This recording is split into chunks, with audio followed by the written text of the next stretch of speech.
हम लोगों ने स्टार्ट किया था transistor modelling, that is AC analysis of transistor यानी कि बीजेटी, जिसमें कि हमें मेन इंपॉर्टेंट पैरामीटर्स पढ़ने हैं, कैलकुलेट भी करने हैं, that are called input impedance, output impedance, voltage gain, current gain. Now from this lecture onwards हम लोग पर्टिकुलर कन्फिगरेशन की बात करेंगे, small signal analysis of a particular configuration. Like इस लेक्चर में बात करने वाला हूं कॉमन एमिटर बीजेटी कन्फिगरेशन, और कॉमन एमिटर के अंदर हम बात करेंगे फिक्स बासिंग टाइप कन्फिगरेशन, जो कि हम ऑलरेडी देख चुके हैं, जिसके अंदर हमने ऑपरेटिंग पॉइंट कैलकुलेट किया था।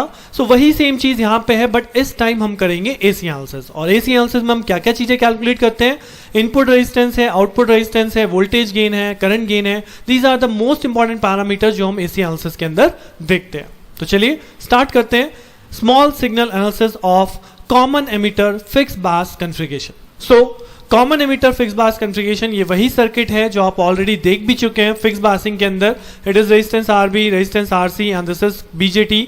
और यहाँ पे आपका एमिटर टर्मिनल पे कोई रेजिस्टेंस नहीं होता because is a fix bias configuration. Now if you remember, मैंने आप लोगों को बता दिया है कि यहाँ पे कैपेसिटर कनेक्टेड होते हैं, तो इनका क्या मतलब होता है, these are called coupling capacitor. अब अगर मुझे सर्किट की डीसी एनालिसिस करनी थी, तो डीसी एनालिसिस के केस में ये कैपेसिटर हो जाते हैं शॉर्ट सर्किट्स, कैपेसिटर हो जाते हैं शॉर्ट सर्किट, और ये जो हमारी इनपुट साइड वोल्टेज होती है जिसे हम सोर्स वोल्टेज कहते हैं, ये सोर्स वोल्टेज भी आपकी सर्किट में अप्लाई नहीं होती। इतना पार्ट हमारे पास बचा था जिसके थ्रू हमने डीसी एनालिसिस यानी कि ऑपरेटिंग पॉइंट कैलकुलेट किया था। नाउ फॉर एसी एनालिसिस अगर मैं बात करूं, तो यहां पे भी ये कपलिंग कैपेसिटर क्या होने वाले हैं, शॉर्ट होने वाले हैं। साथ के साथ यहां पे इनपुट वोल्टेज सोर्स रहेगा जो हम इनपुट वोल्टेज यहां पे अप्लाई कर रहे हैं, और ये जो डीसी लेवल है यानी वीसीसी सप्लाई जो है, ये हमारी सप्लाई हो जाएगी ग्राउंडेड। यानी कि एसी एनालिसिस में क्या होता है, एसी एनालिसिस में this input is there, CI जो यहां पे था वो हो गया शॉर्ट, देन उसके बाद रेजिस्टेंस आरबी जो कि आपका यहां पे ग्राउंड से कनेक्ट हो जाएगा, this is connected over cross here. Then उसके बाद हमारा बेस टर्मिनल, तो बेस टर्मिनल यहां पे एज इट इज है, ये बीजेटी आपका यहां पे एज इट इज फॉर्म हो गया है। उसके बाद ये टर्मिनल आपका शॉर्ट हो गया, तो this collector terminal is connected to this output voltage, तो this collector terminal is connected to this output voltage. और इस कलेक्टर और ग्राउंड, ये सप्लाई तो ग्राउंड हो चुकी, कलेक्टर और ग्राउंड के बीच में आपका लगा है रेजिस्टेंस आरसी, तो ये आपका रेजिस्टेंस आरसी है। तो इसलिए मैंने आपको लास्ट लेक्चर में बताया था कि अगर आपको लास्ट लेक्चर का थोड़ा सा भी अभी इसमें याद है तो आपको क्लियर हो पा रहा होगा कि मैंने लास्ट लेक्चर में भी एक बिल्कुल बेसिक कॉन्फ़िगरेशन का आपको बताया था कि एसी एनालिसिस के दौरान हम क्या करते हैं, वही सेम कॉन्सेप्ट मैं यहाँ पे भी अप्लाई कर रहा हूँ, राइट। और ये बिल्कुल पहली कॉन्फ़िगरेशन है, इसे बहुत अच्छे से समझिएगा क्योंकि इसके बाद के सारे लेक्चर आपको इसी पे बेस्ड हैं। अगर आपको ये समझ में आ गया तो आपके बाद के जितने लेक्चर्स इसके आगे इसी सेम टॉपिक पे बन रहे हैं वो आपको बहुत इजी लगने वाले हैं। अदरवाइज ये मान लीजिए कि आप इस टॉपिक को यहीं पे क्विट कर जाएंगे। तो समझने की कोशिश कीजिएगा, आसान है, आएगा समझ में, राइट। सो हमारा फर्स्ट स्टेप हो गया कि अगर मुझे एसी एनालिसिस करनी है, so we have to draw the circuit like this. मैंने सारे कैपेसिटर को शॉर्ट कर दिया है इंक्लूडिंग, और सप्लाई वोल्टेज ये जो है इसको भी हमने शॉर्ट कर दिया यानी ग्राउंड कर दिया है। अब फर्दर हमने क्या पढ़ा था कि एसी एनालिसिस करने के लिए ये जो ट्रांजिस्टर है, this transistor is replaced by its equivalent small signal analysis model, equivalent circuit से रिप्लेस कर दिया जाता है। और यहां पे जो हम इक्विवेलेंट सर्किट यूज करने जा रहे हैं वो करने जा रहे हैं आरई मॉडल। तो जब मैं इसे रिप्लेस करूंगा तो देखिए यहां पे क्या होता है, वंस यू रिप्लेस दिस, आप देखिए ये जो बीजेटी है this is replaced by this circuitry. क्या क्या है इसके अंदर, यहाँ पे आप देखेंगे तो बेस है, बेस को मैंने यहाँ पे माउंट किया है, कलेक्टर है, collector is there and emitter is grounded, because emitter is grounded part, तो एमिटर ग्राउंडेड है। सो एक यहाँ पे बीटा आरई रेजिस्टेंस है, दिस इज द रेजिस्टेंस, एक यहाँ पे करंट सोर्स है, दिस इज बीटा आईबी जो कि बेसिकली आईसी करंट को रिप्रेजेंट कर रही है, और ये ट्रांजिस्टर का इंटरनल रेजिस्टेंस होता है, that is called R naught. So ये आपका हर एक कॉन्फ़िगरेशन के अंदर जितनी भी हम आगे पढ़ने वाले हैं उसमें हर एक में मैं इस बीजेटी को इसी मॉडल से रिप्रेजेंट करने वाला हूं, जहां पे आपका beta RE, beta IB and R naught represent होगा। इसके अलावा सर्किटरी में जो भी कनेक्टेड है, लाइक यहाँ पे बिफोर लेफ्ट हाफ आपका कनेक्टेड है जिसमें इनपुट सप्लाई और आरबी है, तो ये लेफ्ट हाफ आपका यहाँ पे भी कनेक्टेड है, इनपुट सप्लाई एंड आरबी। और इसके अलावा अगर आप यहाँ पे आउटपुट पार्ट को देखेंगे तो ये आरसी आपका आउटपुट पार्ट यहाँ पे भी कनेक्टेड है। तो बेसिकली जो हमने पढ़ा था, जो हमने टू पोर्ट नेटवर्क देखा था, ये वो टू पोर्ट नेटवर्क के इनसाइड पोर्शन हो गया जिसे हम इक्विवेलेंट सर्किट से रिप्लेस कर रहे हैं, राइट। अब इसके अंदर हम लोग स्टडी करेंगे डिफरेंट पैरामीटर्स किस तरह से कैलकुलेट किए जाते हैं। सो पहले देख लेते हैं थियोरेटिकली कैसे नेटवर्क कैलकुलेट होगा। तो सबसे पहली जो कैलकुलेशन इसमें आती है वो आती है calculation of this small R E. तो स्मॉल आर ई को आप कैसे कैलकुलेट करेंगे? स्मॉल आर ई को कैलकुलेशन करने के लिए हम वही अपना डीसी एनालिसिस वाला सर्किट कंसिडर करते हैं जो हमें स्टार्टिंग में हमने जिससे चूज किया था, जिससे हमने स्मॉल सिग्नल मॉडल इक्विवेलेंट बनाया है इसी नेटवर्क को। इस नेटवर्क में सेम आपने जैसे हमने डीसी एनालिसिस सीखी थी वही सेम एनालिसिस मुझे यहां पे लगानी है, बिकॉज आरई का जो फॉर्मूला है RE is calculated by 26 millivolt divided by IE. और ये आईई कौन सी है? आई कैसे कैलकुलेट होगी? 1 प्लस बीटा इंटू आईबी से। Now what is IB? IB if you remember हम लोग इनपुट साइड केवीएल जब यहां पे लगाते थे तब हमें आईबी कैलकुलेट होके आता था। तो बेसिकली कैलकुलेशन ऑफ आरई के लिए मुझे डीसी एनालिसिस ही करनी पड़ेगी, और डीसी एनालिसिस के लिए जब मैं यहाँ केवीएल लगाऊंगा तो VCC minus IBRB minus VBE is equal to 0। Same KVL आपका यहाँ पे लग जाएगा जहां से आपने आईबी को कैलकुलेट करना सीख रखा है already. VCC minus VB divide by RB. Once we get the value of IB, then RE calculate हो जाएगा 26 मिलीवोल्ट डिवाइड बाय IE, और IE की जगह होता है 1 प्लस बीटा इंटू IB। तो इस फॉर्मूले का यूज करके हम क्वेश्चन के अंदर डायरेक्टली RE को कैलकुलेट कर लेंगे, राइट? तो पहली कैलकुलेशन RE के लिए। Now once we get the value of RE, then उसके बाद हम अपना पहला पॉइंट कैलकुलेट कर सकते हैं, this is called input impedance. तो अगर मैं सर्किट में बात करूं what is the input impedance, तो इनपुट इंपेडेंस की हमने डेफिनेशन पढ़ी थी, that is VI upon II, right? So अगर according to the definition VI upon II है, तो अगर आप इस इनपुट साइड पे देखेंगे तो इस इनपुट साइड में बेसिकली क्या हो रहा है, ये दोनों रेजिस्टेंस यहाँ पे कैसे हैं?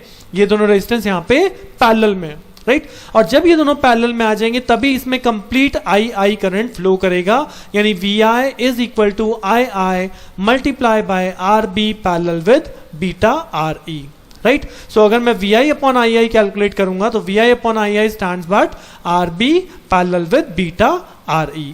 इसी चीज को हम बोलते हैं इनपुट इंपेडेंस। तो what is the input impedance of this circuit? Become ZI is equal to RB parallel with beta RE।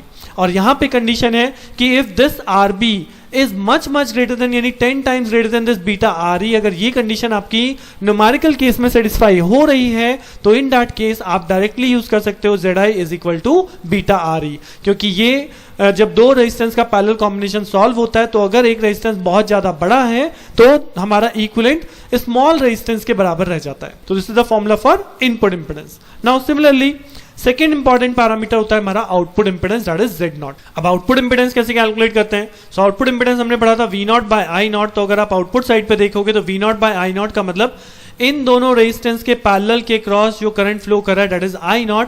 तो इन दोनों को पैरेलल अगर हम कर दें तो वही हमारा कहलाएगा output impedance. So what is the output impedance in this case? That is R0 parallel with RC, and since R0 is greater than 10 RC, यानी 10 times RC से ज्यादा अगर R0 की वैल्यू होती है, then you can write Z0 is directly approximately equal to RC, right? So ये input और output impedance के डायरेक्ट फॉर्मूले भी आप याद कर सकते हैं जिनको आप न्यूमेरिकल में यूज करने वाले हैं।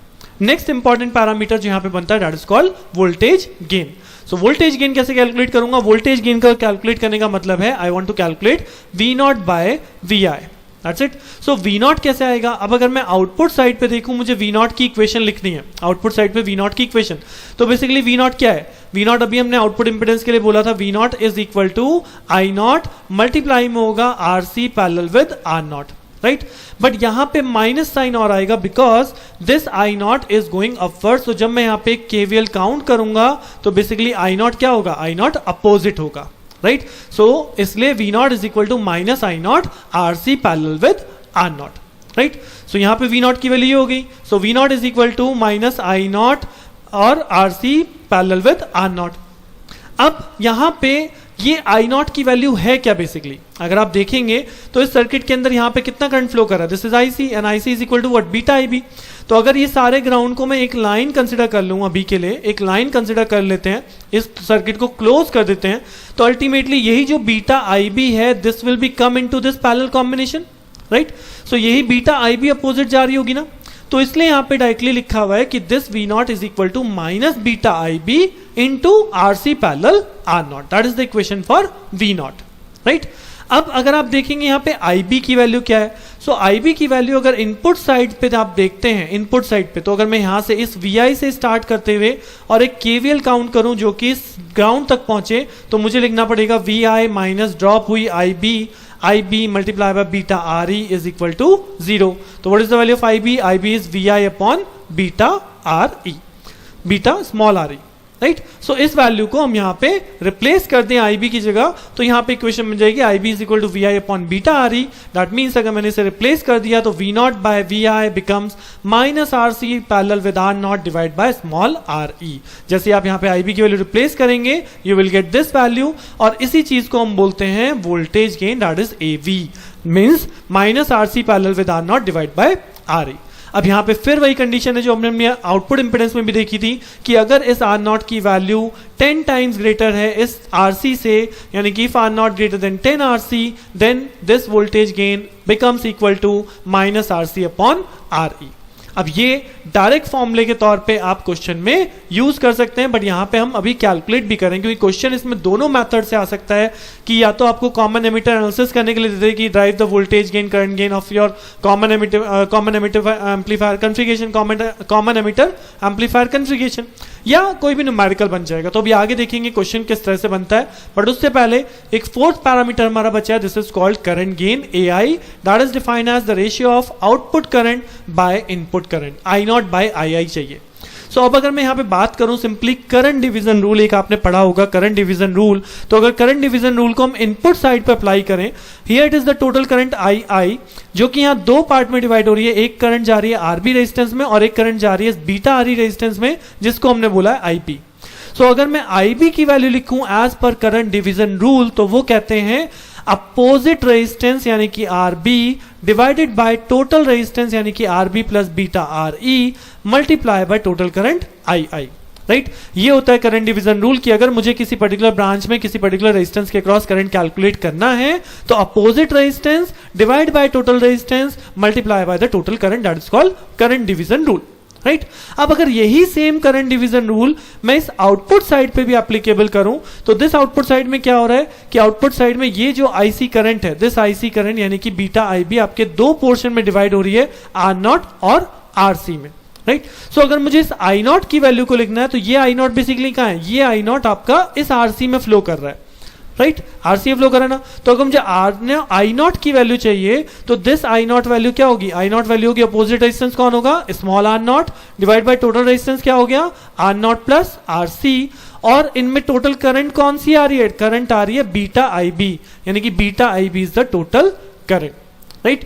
सो इनपुट एंड आउटपुट साइड पे अगर हम करंट डिवीजन रूल लिखें तो हम IB की वैल्यू कैलकुलेट कर सकते हैं, हम I नॉट की वैल्यू कैलकुलेट कर सकते हैं, और इन्हीं दोनों रिलेशन से अगर मैं यहां पे लिखूं IB upon II, so IB upon II की वैल्यू क्या हो जाएगी, IB अपॉन II की वैल्यू हो जाएगी RB over RB plus beta RE, और I नॉट अपॉन IB अगर आप यहां से लिखते हैं तो उसकी वैल्यू हो जाएगी R not beta divide by R not plus RC। यानी by applying this current division rule input and output side we get these two relation, और अगर सिंपली मैं इन दोनों की मल्टीप्लाई कर दूं I not IB multiply by IB into II, so IB से II cancel out हो जाएगा, I got I not by II, और इन दोनों की आप मल्टीप्लाई कर लीजिए तो मुझे मिल जाएगा यहाँ पे वैल्यू ऑफ करंट गेन।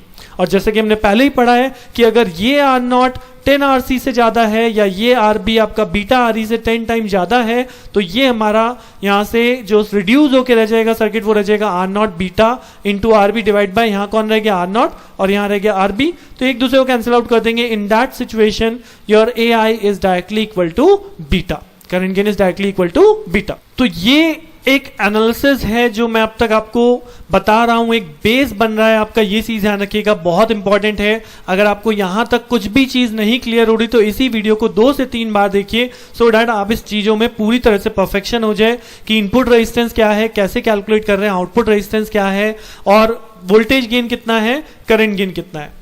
क्योंकि या तो इस पे एनालिसिस करने के लिए, मतलब इस तरह से डिफाइन करने के लिए आ सकता है, आपसे पूछ सकता है क्वेश्चन के तौर पे कि describe the common emitter configuration amplifier and derive the current gain और voltage gain of common emitter amplifier configuration, या इस टाइप से आपको पूरा का पूरा क्वेश्चन बना आ सकता है for the network. This is the network shown in your question, जिसमें आपको बोलेगा आरई कैलकुलेट करो, इनपुट इंपेडेंस कैलकुलेट करो, आउटपुट इंपेडेंस कैलकुलेट करो, वोल्टेज गेन कैलकुलेट करो, एआई कैलकुलेट करो, all these value will be calculated. और इन सभी में देखिए मैंने यहाँ पे लिख रखा है with R not is equal to infinity, यानी आर नॉट जो है वो आपका इनफाइनाइट है, तो आपकी कंडीशन यहाँ पे सेटिस्फाई होगी, R not is greater than 10 of RC। तो आपका जो करंट गेन है, that current gain is directly equal to what? That current gain is directly equal to beta. That voltage gain is directly equal to what? That voltage gain is directly equal to, voltage gain का formula क्या था? AV is equal to minus RE over RC over RE। तो ये फॉर्मूले हम question में directly use कर जाएंगे, ठीक है। So one by one step by step question को देख लेते हैं। सो सबसे पहली चीज यहाँ पे आरई को कैलकुलेट करनी है, और आरई को कैसे कैलकुलेट करते हैं? By the DC analysis. जी हाँ, यहाँ पे आप एक डीसी एनालिसिस अप्लाई करोगे तो ये हो जाएगा 12 माइनस का 470 के, जिसके अक्रॉस आईबी करंट फ्लो करेगा, then minus 0.7 is equal to 0। तो यहां से आपको मिल जाएगा IB is equal to 12 minus 0.7 divide by 470, that is IB value. इस आईबी से मैं कैलकुलेट कर लूंगा IE, that is 1 plus beta into IB. Beta question में गिवन है, ये रहा बीटा, तो यहां से आपको स्मॉल आर ई की वैल्यू मिल जाएगी। And once I calculate small R E value, then first part है दैट इज जेड आई। तो जेड आई हमने क्या पढ़ा था? जी हाँ, अब इसका आप स्मॉल सिग्नल इक्विवेलेंट बना लीजिए, जो अभी हमने पीछे डेरिवेशन पार्ट में देखा है, सेम उसी तरह से आप बना सकते हैं। उसके बाद आप अप्लाई कर दीजिए फॉर्मूले कि आर ई मुझे पता है, बीटा आर ई कैलकुलेट कर लिया, और जेड आई इनपुट इंपेडेंस था R B parallel with beta R E. तो आरबी क्वेश्चन में गिवन है, this RB is 470, beta R E हमने कैलकुलेट कर लिया, we got the value. Next calculate करना है जेड नॉट। तो अगर आपने पीछे का डेरिवेशन देखेंगे, अगर आपने नोट किया अपने पास, तो यहां पे आप देख सकते हैं जेड नॉट की वैल्यू आपने लिखी है RC in case of when R not is much greater than 10 of RC, जो कि यहां पे सेटिस्फाइड है because R not is infinity, right. So यहां पे सीधा मैंने डायरेक्टली लिखा है what is the value of Z not? Z not is equal to RC, that is equal to 3 kilo. अब बचता है क्या? अब बचता है हमारा वोल्टेज गेन और करंट गेन। तो अगर वोल्टेज गेन का फॉर्मूला देखें तो वोल्टेज गेन का फॉर्मूला होता है minus R C parallel with R not divided by R E, right. But इसके केस में जब R not greater than 10 R C है, तो हमने पढ़ा है this formula will reduce and simply A V is equal to minus R C upon small R E. तो R सी मुझे पता है, आर सी 3 के, आर ई मुझे पता है, आर ई हम कैलकुलेट कर चुके हैं, this is what, this is R E की वैल्यू 10.71 हमने कैलकुलेट करी है, दोनों वैल्यू यहां पे पुट कर दीजिए, we got the value of voltage gain. Similarly what is the current gain? Current gain की वैल्यू है हमारी R B greater than beta R E है, कंडीशन सेटिस्फाइड है, तो that is equal to almost beta, that is 100। इसके अलावा एक और पार्ट आपको क्वेश्चन में दिया गया है जो कि बोलता है यही सभी पार्ट्स आप लोग दोबारा कैलकुलेट कीजिए, C2 यानी output impedance, AV and AI, including R not is equal to 50K। यानी अब वो R नॉट की वैल्यू को इनफाइनाइट नहीं बोल रहा है, अब वो R नॉट की वैल्यू को 50K बोल रहा है। तो इस केस में मुझे अपने फॉर्मूले जो बेसिक हैं उन्हीं का यूज करना पड़ेगा कि आउटपुट इंपेडेंस कैलकुलेट होता है R नॉट पैरेलल RC से, AV कैलकुलेट होता है minus R not parallel RC divide by RE से, और AI कैलकुलेट होता है beta RB R not divide by R not plus RC RB plus beta RE से। सो यहां से आपकी वैल्यू कैलकुलेट हो जाएंगी। अब अगर मैं बात बोलूं कि अभी तक बासिंग के अंदर मैंने आपको कोई भी फॉर्मूले याद करने के लिए नहीं बोले, बट इस स्मॉल सिग्नल यानी एसी एनालिसिस के अंदर प्रोसेस तो हमारा यही रहने वाला है। हम पहले सर्किट से एसी एनालिसिस सर्किट बनाने वाले हैं, यानी स्मॉल सिग्नल इक्विवेलेंट सर्किट बनाने वाले हैं, देन उसके बाद input impedance, output impedance, current gain, voltage gain find out करते जाएंगे। बट अगर आप इसे एक समराइज फॉर्म में अभी आप फर्स्ट लेक्चर देख रहे हैं, अगर आप इसी लेक्चर से समराइज फॉर्म में एक अपने पास टेबल मेंटेन करें जिसमें आप कॉन्फ़िगरेशन लिखें, और on the right hand side you will write all the 4 gain, all the 4 values, what is Z I, Z not, AV and AI। और यहां पे आपकी पहली कॉन्फ़िगरेशन हो गई कॉमन एमिटर, फिक्स बायस केस। यहां पे आप चारों फॉर्मूले लिख लीजिए, तो आपको पेपर टाइम पे यही फॉर्मूले लिखे बहुत इजीली काम आने वाले हैं, और आप बहुत इजीली इस टॉपिक को रिवाइज कर पाएंगे, राइट। इसी के साथ इस लेक्चर को हम यहीं पे वाइंड अप करते हैं। इस लेक्चर के बाद जो हम नेक्स्ट लेक्चर में डिस्कस करेंगे, यहां हमने common emitter fix bias configuration देखी है। नेक्स्ट लेक्चर में ऑन द सिमिलर बेसिस हम लोग common emitter voltage divider bias configuration देखेंगे, voltage divider, right. So see you in the next lecture, thank you.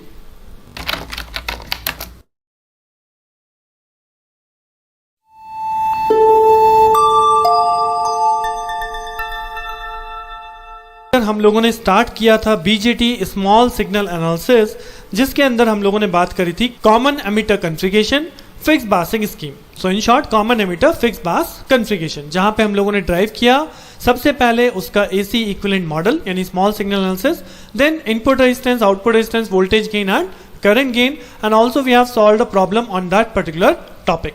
Before proceeding to any lecture, मैं आपको बोलना चाहूंगा कि इस लेक्चर को बहुत अच्छे से देख लीजिए, क्योंकि अगर आपका कॉन्सेप्ट यहाँ पे बन चुका है तब आपको आगे लेक्चर जितने भी अब आगे आपको मिलने वाले हैं ऑन द सेम टॉपिक, वो आपको बहुत ईजिली समझ में आ जाएंगे। नाउ इस लेक्चर में जो हम बात करने वाले हैं बीजेटी स्मॉल सिग्नल एनालिसिस पे ही बात करेंगे, जिसमें हम देखेंगे कॉमन एमिटर वोल्टेज डिवाइडर बासिंग कॉन्फ़िगरेशन अगर है तो उस केस में हम लोग कैसे स्मॉल सिग्नल एनालिसिस करते हैं, एसी एनालिसिस किस तरह से परफॉर्म होगी। तो चलिए स्टार्ट करते हैं BJT small signal analysis of common emitter voltage divider bias configuration. So this is common emitter voltage configuration, जो कि हम ऑलरेडी पहले भी देख चुके हैं। कैपेसिटर्स हैं वही कपलिंग कैपेसिटर जो कि आपके इनपुट और आउटपुट को कपल करने के लिए यूज हो रहे हैं to this configuration. And here it is also a bypass capacitor बोलते हैं, जिसे हम एमिटर बाईपास करने के लिए यहाँ पे एक कैपेसिटर लगता है, दैट इज कॉल्ड सी। तो अगर मैं डीसी एनालिसिस की बात करूं तो डीसी एनालिसिस में हम लोगों ने पढ़ा था कि इन कैपेसिटर को भी शॉर्ट करते हैं बट और इनपुट वोल्टेज को शॉर्ट करते हैं, इनपुट वोल्टेज को जीरो कर देते हैं। बट वहीं पे अगर हम एसी एनालिसिस की बात करें तो एसी एनालिसिस में क्या चीज शॉर्ट करते हैं, कैपेसिटर तो शॉर्ट होते ही हैं, साथ ही साथ आपकी जो सप्लाई वोल्टेज है ये आपकी शॉर्ट सर्किट मतलब कि ग्राउंड हो जाती है, जीरो हो जाती है। तो जैसे ही हम इस काम को करेंगे यहाँ पे आपका, जैसे ही आपने इस रेजिस्टेंस को शॉर्ट आउट किया यानी इस कैपेसिटर को शॉर्ट करेंगे तो यहाँ पे रेजिस्टेंस ये जो आर ई लगा है ये भी आपका शॉर्ट हो जाएगा, राइट। ये शॉर्ट हो जाएगा तो ये सर्किट आपका देखिए मैंने पूरा रिप्लेस कर दिया है। सो अगर आपको प्रीवियस लेक्चर याद हो, दिस इज वी आई, तो वी आई हमने यहाँ पे लगा रखा है। उसके बाद यहाँ से लाइन चली, this is your base terminal. तो इस बेस टर्मिनल पे बेसिकली दो रेजिस्टेंस है, one is called R2 with respect to ground, और ये जो R1 है क्योंकि ये सप्लाई ग्राउंड हो चुकी है तो ये R1 भी आपका विद रिस्पेक्ट टू ग्राउंड ही यहाँ पे R1 R2 लगे हैं, जो कि एक तरह से पैरेलली अगर हम कॉम्बिनेशन देखें तो this combination is R1 R2 divide by R1 plus R2।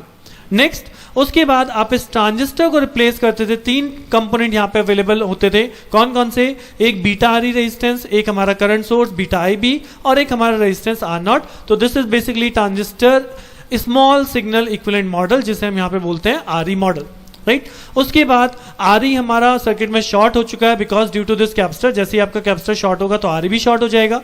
अब बचा हमारे पास इस कलेक्टर टर्मिनल से केवल आर सी, तो यहाँ पे ये आपका आर सी रेजिस्टेंस कनेक्टेड है जो कि आपके कलेक्टर टर्मिनल और ग्राउंड के बीच में कनेक्टेड है, and this is your output voltage.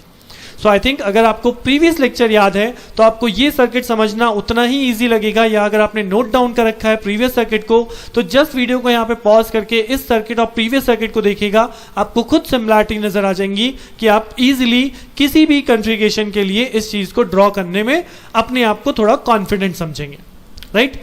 अब इसके बाद जो हम बात करते हैं अपने पैरामीटर्स की, तो अगर पैरामीटर्स की बात करूं तो पैरामीटर्स बिल्कुल same to same last configuration में जैसे कैलकुलेट किए थे, बिल्कुल बेस यहां पे वही है। बट यहां पे अगर हम इनपुट इंपेडेंस की बात करें तो this time in input side they are three resistance. तो पहले जो हमने पढ़ा था उसके अंदर केवल बीटा आर ई के साथ एक रेजिस्टेंस था, तो उन्हीं दोनों का पैरेलल लगा था। बट नाउ यहाँ पे R1 R2 का भी पैरेलल कॉम्बिनेशन जिसे हम R डैश से रिप्रेजेंट कर रहे हैं। सो बेसिकली अगर मैं यहाँ पे इनपुट इंपेडेंस लिखूंगा तो that is equal to this R dash parallel with beta R E, that is the input impedance value, means इन तीनों रेजिस्टेंस का parallel combination that gives you input impedance, right. Next factor output impedance देखा था, तो output impedance की भी same calculation है कि आउटपुट इंपेडेंस किसके क्रॉस होगा, आर नॉट और आर सी का पैरेलल कॉम्बिनेशन, इसी के क्रॉस आपके आउटपुट वोल्टेज डेवलप हो रही है, that's why V not upon I not हमें मिलेगा R not parallel with R C. तो same R not parallel with R C, और अगर आर नॉट ग्रेटर है 10 आर सी से तो हमें जेड नॉट की वैल्यू इक्वल टू हो जाती है approximately equal to only R C. Next voltage gain, अगर वोल्टेज गेन की बात करूं तो ये भी बिल्कुल सेम टू सेम जो हमने लास्ट कॉन्फ़िगरेशन ड्राइव करी है बिल्कुल एज इट इज है। सबसे पहला स्टेप हम यहां वोल्टेज को कैलकुलेट करेंगे, that is equal to minus of I not R not parallel with R C, right. और आई नॉट की वैल्यू क्या है, this is beta I B, तो वी नॉट की वही सेम इक्वेशन है minus beta I B R C parallel with R not, जहां पे आप आई बी की वैल्यू रखोगे तो आई बी की वैल्यू क्या है, now what is the I B value, I B की वैल्यू अगर हम रखेंगे तो आई बी की वैल्यू आएगी V I divide by this beta R E. तो सेम चीज यहाँ पे आई बी की value V I divide by beta R E, क्योंकि हम यहाँ पे केसीएल केवीएल काउंट कर लेंगे over this loop, this mesh, this over parameter, right, यहाँ पे आप केवल काउंट करोगे यही इक्वेशन मिलेगी। देन इस इक्वेशन को अगर यहाँ पे पुट करते हैं तो V0 बाय VI का रेशियो सेम हम कैलकुलेट कर सकते हैं, that is minus RC parallel R0 divide by RE। और अगर हमारी कंडीशन है if R0 is greater than 10 RC then AV is approximately equal to minus RC upon RE। So ये बिल्कुल सेम टू सेम वही सेम फॉर्मूले जो हमने लास्ट में भी करे थे, बिकॉज ये सेम इसलिए है क्योंकि यहाँ पे आप कॉमन एमिटर कंफिगरेशन ही पढ़ रहे हैं, केवल मैंने बासिंग स्कीम चेंज करी है जिस वजह से केवल इतने पोर्शन में चेंज आया है। यहाँ पे एक रेजिस्टेंस की जगह दो रेजिस्टेंस आ गए जिनका हम इक्विवेलेंट ट्रीट कर रहे हैं, बाकी सब कुछ एज इट इज है। तो अब अगर मैं बात करूं last parameter that is current gain, तो करंट गेन भी आपका बिल्कुल सिमिलर है। हमने करंट डिवीजन रूल अप्लाई किया था on the output side and on the input side, जिस बेस पे हमने यहाँ पे करंट गेन को कैलकुलेट किया था। तो सेम यहाँ पे अगर मैं आउटपुट साइड केवल कैलकुलेट करूंगा, so this I not current क्या होगी, बीटा आई बी इन दो पार्ट में डिवाइड हो रही है। तो अगर मुझे आरसी के क्रॉस चाहिए तो R not divided by R not plus RC opposite divide by total multiply by total current that is beta IB. और अगर आप इनपुट साइड पे देखेंगे सो हमने आईबी कैलकुलेट किया था, तो आईबी क्या होगा, IB is equal to what is opposite, opposite is this parallel combination यानी कि दिस इज आर डैश। तो यहां पे अब की बार आर डैश आएगा, आर डैश अपोजिट में R dash divided by R dash plus beta R E, this is the value of I B. तो अगर आप इन दोनों की मल्टीप्लाई करेंगे तो उसी बेस में हमें यहाँ पे करंट गेन की वैल्यू मिल जाएगी। ये जो आप यहाँ पे फॉर्मूले में देख रहे हैं ये आर बी बेसिकली जो लिखा है, this R B is nothing but R dash, क्योंकि यहाँ पे पैरेलल कॉम्बिनेशन आएगा। और अगर इसके बाद मेरे पास वही कन्फिगरेशन है कि अगर R not greater than 10 RC है या R B greater than 10 RB है, आरबी मतलब this R dash, this parallel combination of these two resistance, तो उस केस में हमारा AI जो होता है that will be up to beta, equivalent to beta हो जाता है, क्योंकि ये चीजें नेग्लेक्ट हो जाती हैं। सो ये बिल्कुल सेम टू सेम चारों की चारों वैल्यूज आपके प्रीवियस कन्फिगरेशन जो हमने प्रीवियस लेक्चर पढ़ा है दैट इज 19A, उसी पे ऊपर बेस्ड है। इसलिए मैं यहाँ पे आपको केवल एक क्विक रिविजन के लिए बोलूंगा कि आप भी इसे इसी मैनर में देखें कि आप इस सर्किट को देख के, इस कॉन्फ़िगरेशन को देख के प्रीवियस से मैच कर पा रहे हैं कि नहीं कर पा रहे, आपकी अंडरस्टैंडिंग और अच्छी हो रही है या नहीं हो रही। अब अगर इसी बेस पे मैं आपको क्वेश्चन के तौर पे बात करूं तो कंसीडर दिस नेटवर्क, जहां पे अब की बार हमने दिस वोल्टेज डिवाइडर को कंसीडर किया है। ये नेटवर्क गिवन है आपको और इसमें मुझे सेम चीज R E, Z I, Z not, A V, A I सब कुछ कैलकुलेट करना है। सो अगर मैं सबसे पहले पॉइंट की बात करूं दैट इज आर ई, तो आर ई हम कैसे कैलकुलेट करते हैं, आर ई कैलकुलेट करते हैं डीसी एनालिसिस से। तो जी हाँ, इस सर्किट की डीसी एनालिसिस हमने कैसे सीखा था, डीसी एनालिसिस में हमने सीखा था कि हम यहाँ पे क्या अप्लाई करते थे, हम यहाँ पे एक वोल्टेज थेवेनिन अप्लाई करते थे, थेवेनिन वोल्टेज अप्लाई करते थे इक्विवेलेंट, यानी इस टर्मिनल की वोल्टेज कैलकुलेट करते थे। और ये टर्मिनल की वोल्टेज क्या होगी, नीचे वाला रेजिस्टेंस यानी 8.2 divided by 56 plus 8.2 multiplied by 22, that gives me the voltage at this terminal, जिसे हमने बोला था VTH। और एक हमने कैलकुलेट किया था RTH, तो RTH क्या था, इन दोनों का इक्विवेलेंट रेजिस्टेंस यानी कि 56 multiply by 8.2 divide by 56 plus 8.2, यानी कि हम इन दोनों को कैलकुलेट कर चुके थे RTH और VTH, अगर मुझे कैलकुलेशन ऑफ RE करना है तो। अब जब कैलकुलेशन ऑफ RE हम कर लेंगे उसके बाद हम इस इनपुट साइड पे केवल लगा सकते हैं, और वहां पे हम लोगों ने पढ़ा था कि IB की जो वैल्यू होती है that is VTH minus VB divided by RTH plus beta RE। जब आप केवल लगाएंगे इसके इक्विवेलेंट थेवेनिन में तो यही इक्वेशन आपको मिलने वाली है। और इस इक्वेशन से अगर मैं IB को सॉल्व करूं so I will got the value of IB is equal to 14.8 micro ampere, जिससे हम कैलकुलेट करते हैं वैल्यू ऑफ IE। क्यों, क्योंकि अल्टीमेटली जो RE की वैल्यू है that is calculated by 26 millivolt divided bye IE। तो यहां पे आप RE की वैल्यू कैलकुलेट करोगे बाय दिस मेथड। सो सबसे पहला पॉइंट होता है RE की वैल्यू फ्रॉम डीसी एनालिसिस। अब RE आ गया, उसके बाद क्या बचा, उसके बाद इस नेटवर्क में मुझे चाहिए ZI। तो what is ZI, ZI is beta RE parallel with RTH, RTH is what, इन दोनों का पैरेलल कॉम्बिनेशन। सो यहाँ पे ZI कैलकुलेट हुआ है, दिस इज R डैश जो कि बेसिकली क्या है RTH है, तो RTH की वैल्यू आप कैलकुलेट कर चुके हो, बीटा RE कैलकुलेट हो जाएगा, so this is ZI value. Then Z0 की वैल्यू क्या है, क्योंकि फिर से हमें क्वेश्चन में दिया गया R not is equal to infinity, तो हमारी कंडीशन सेटिस्फाइड होती है, R not is greater than 10 RC, तो directly Z0 is equal to RC। Similarly voltage gain calculate कर सकते हैं, the formula is minus RC over RE, RC पता है RE पता है, calculate the value. And similarly last आप current gain भी कैलकुलेट कर सकते हो, जो कि क्वेश्चन में पूछा गया है, और करंट गेन का फॉर्मूला होता है दिस, राइट।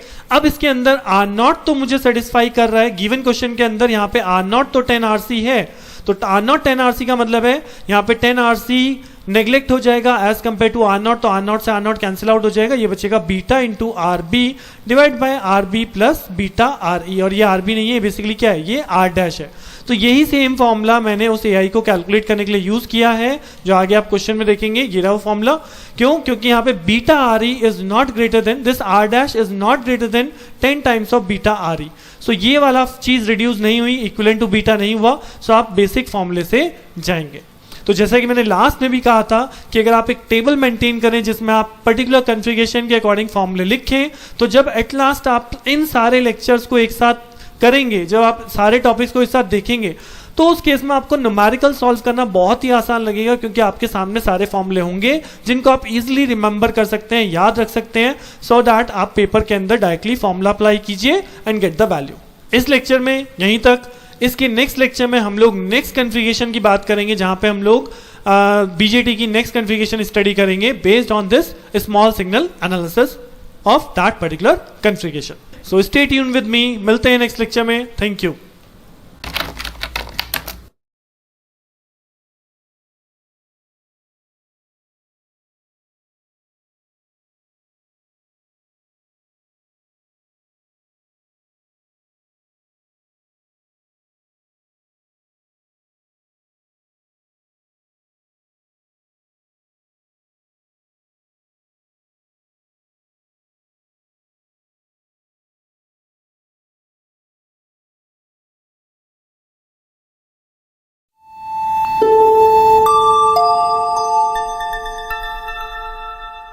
हम लोग स्टार्ट कर चुके हैं that is small signal analysis of BJT configuration, जहां पे हम लोगों ने कॉमन एमिटर कॉन्फ़िगरेशन के दो कैटेगरी देखी है, वन इज कॉल्ड फिक्स बास and one is called voltage divider Basing scheme, right.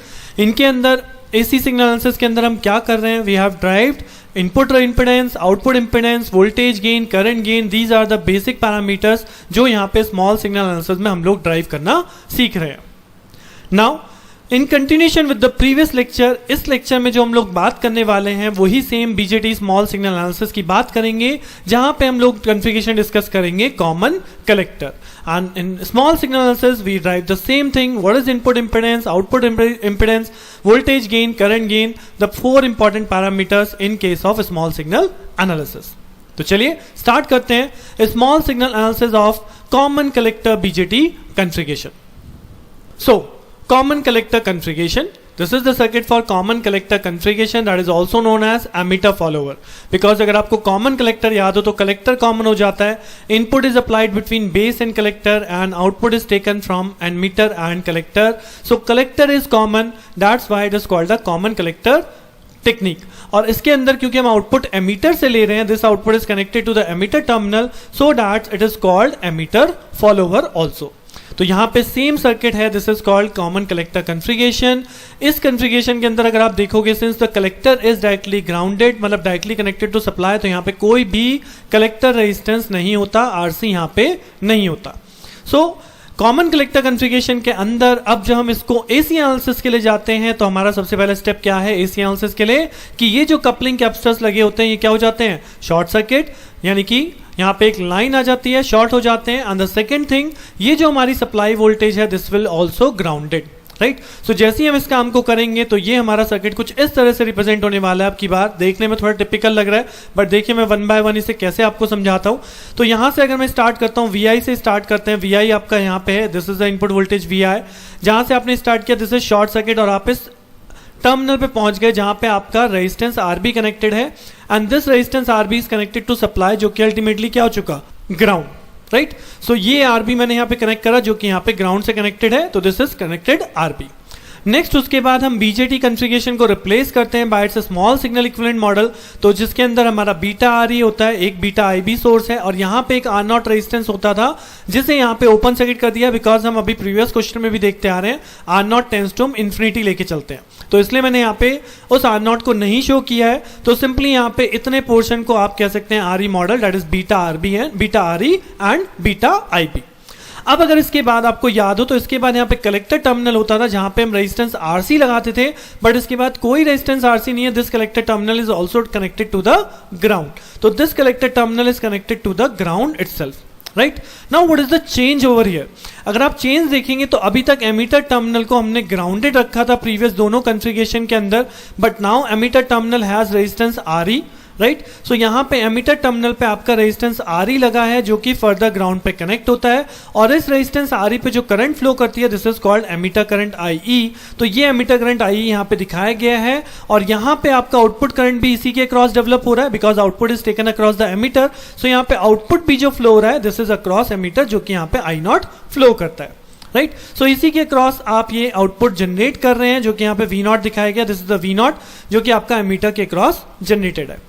तो अगर आप सर्किट को देखेंगे तो वही सेम चीज है, बट मेन चीज है कि आपको एक कॉमन कलेक्टर कॉन्फ़िगरेशन याद रखनी होगी, और अगर न्यूमेरिकल क्वेश्चन आता है तो उसमें तो कुछ याद नहीं रखना, आपको डायरेक्टली आप सर्किट को देख के भी उसका स्मॉल सिग्नल एनालिसिस बना सकते हैं, राइट। अब एक बार जब आपका स्मॉल सिग्नल बन गया सो वही सेम पैरामीटर्स मुझे कॉल करने हैं। तो सबसे पहला पैरामीटर क्या था? That is input impedance. तो अगर इस सर्किट में बात करूं what is the input impedance, तो यहां पे इनपुट इंपेडेंस होता है the resistance parallel with RB, and this यहां पे एक रेजिस्टेंस काउंट होगा जो इस इक्विवेलेंट सर्किट के लिए इनपुट इंपेडेंस काउंट होता है जिसे हम बोलते हैं ZB। सो अगर मैं इनपुट साइड से देखूं तो मेरा टोटल इक्विवेलेंट इनपुट इंपेडेंस आएगा आरबी और ZB का पैरेलल कॉम्बिनेशन। तो बेसिकली आपको यहां पे ZB की वैल्यू कैलकुलेट करनी पड़ती है कि what is the impedance ZB जो कि आपका यहां पे इक्विवेलेंट सर्किट से पहले कंस्ट्रक्ट हो रहा है, राइट। तो ZB को कैसे कैलकुलेट करूं? अब अगर ZB कैलकुलेट करना है तो मैंने यहां पे इस नोड से स्टार्ट करते हुए यानी VI नोड से स्टार्ट करते हुए एक KVL काउंट करना है जो कि इस पाथ को फॉलो करेगा, बीटा RE से जाएगा, देन उसके बाद इस एमीटर टर्मिनल से होते हुए हम पहुंचेंगे ग्राउंड, राइट। सो अगर हम इस KVL को फॉलो करें तो हम क्या लगाएंगे? We are applying VI minus this drop, यानी ड्रॉप क्या होगी? बीटा RE इंटू IB, यानी VI minus beta RE into IB, right. उसके बाद आप आगे चलेंगे तो आप यहां पे ड्रॉप काउंट करेंगे, this is minus IE into RE is equal to 0, right. तो अगर मैं इसे कन्वर्ट करूं इन टर्म्स ऑफ IB तो IE को हम क्या लिखते हैं? I को लिखते हैं 1 plus beta into IB RE is equal to 0, right. ये दोनों तो सेम रहे, beta RE into IB minus this. तो अल्टीमेटली आप यहां से IB की टर्म्स को एक तरफ ले जा सकते हैं और आपको मिल जाएगा VI इक्वल टू IB, अगर आप कॉमन ले लें तो beta RE plus 1 plus beta RE, ये आपको रेशियो मिल जाएगा VI अपॉन IB की टर्म्स में, और VI अपॉन IB को ही यहां पे बोला गया है ZB, the impedance at this input terminal जो यहां से हमारा बन रहा है, राइट। सो यही इंपेडेंस आपका ZB रिप्रेजेंट हुआ है, और क्योंकि ये स्मॉल RE, ये जो स्मॉल RE है this is very very small as compare to your capital RE, तो यहां पे हम लोग पढ़ चुके हैं this 1 plus beta can be equal to represented as beta. So ये हो जाएगा बीटा RE, तो बीटा एक तरह से कॉमन हो जाएगा, सो बीटा कॉमन हो गया, and this RE is very very smaller than this capital RE, तो यहां पे आपका ZB डायरेक्टली हम बीटा RE के इक्विवेलेंट भी ले सकते हैं। बट न्यूमेरिकल केस में आप चाहे डायरेक्टली लगाइए या मैं आपको रेफर करूंगा, आप इस फॉर्मूले का यूज कीजिएगा, इसे लिखिएगा अपनी समरी टेबल में जो मैंने अब तक आपको बोला है बनाने के लिए। होप आपने वो बनाई होगी, क्योंकि अगर आपने नहीं बनाई तो बना लीजिए बिकॉज वो समरी टेबल आपको बहुत हेल्प करने वाली है। एक साइड कॉन्फ़िगरेशन के नेम और दूसरी साइड जो आप पैरामीटर्स स्टडी करते जा रहे हैं, right. So after calculating this ZB हम लोग कैलकुलेट करेंगे input impedance, and that is given by ZI is equal to RB parallel with ZB, right. Next, अब नेक्स्ट क्या कैलकुलेट करते हैं? Output impedance. तो आउटपुट इंपेडेंस कैसे कैलकुलेट करते थे?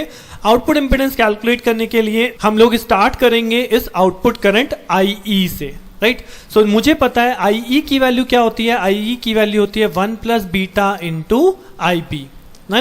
नाउ IB, अभी हमने पढ़ा कि IB क्या होता है। अगर हम इस फॉर्मूले का रिलेट करें कि VI upon IB is equal to ZB है, यानी VI upon IB is equal to ZB है, तो what is the IB value? I can replace IE as I is equal to 1 plus beta, इस IB की जगह मैं लिख सकता हूं VI अपॉन ZB।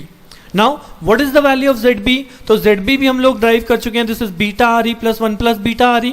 तो अगर मैं यहां पे इसे रिप्लेस कर दूं तो ये हो जाएगा 1 plus beta VI divided by beta RE plus 1 plus beta capital RE। Now अगर मैं 1 प्लस बीटा को कॉमन कर दूं नीचे से तो ये 1 प्लस बीटा कैंसिल आउट हो जाएगा और यहां पे आ जाएगा RE plus beta upon 1 plus beta into RE, right.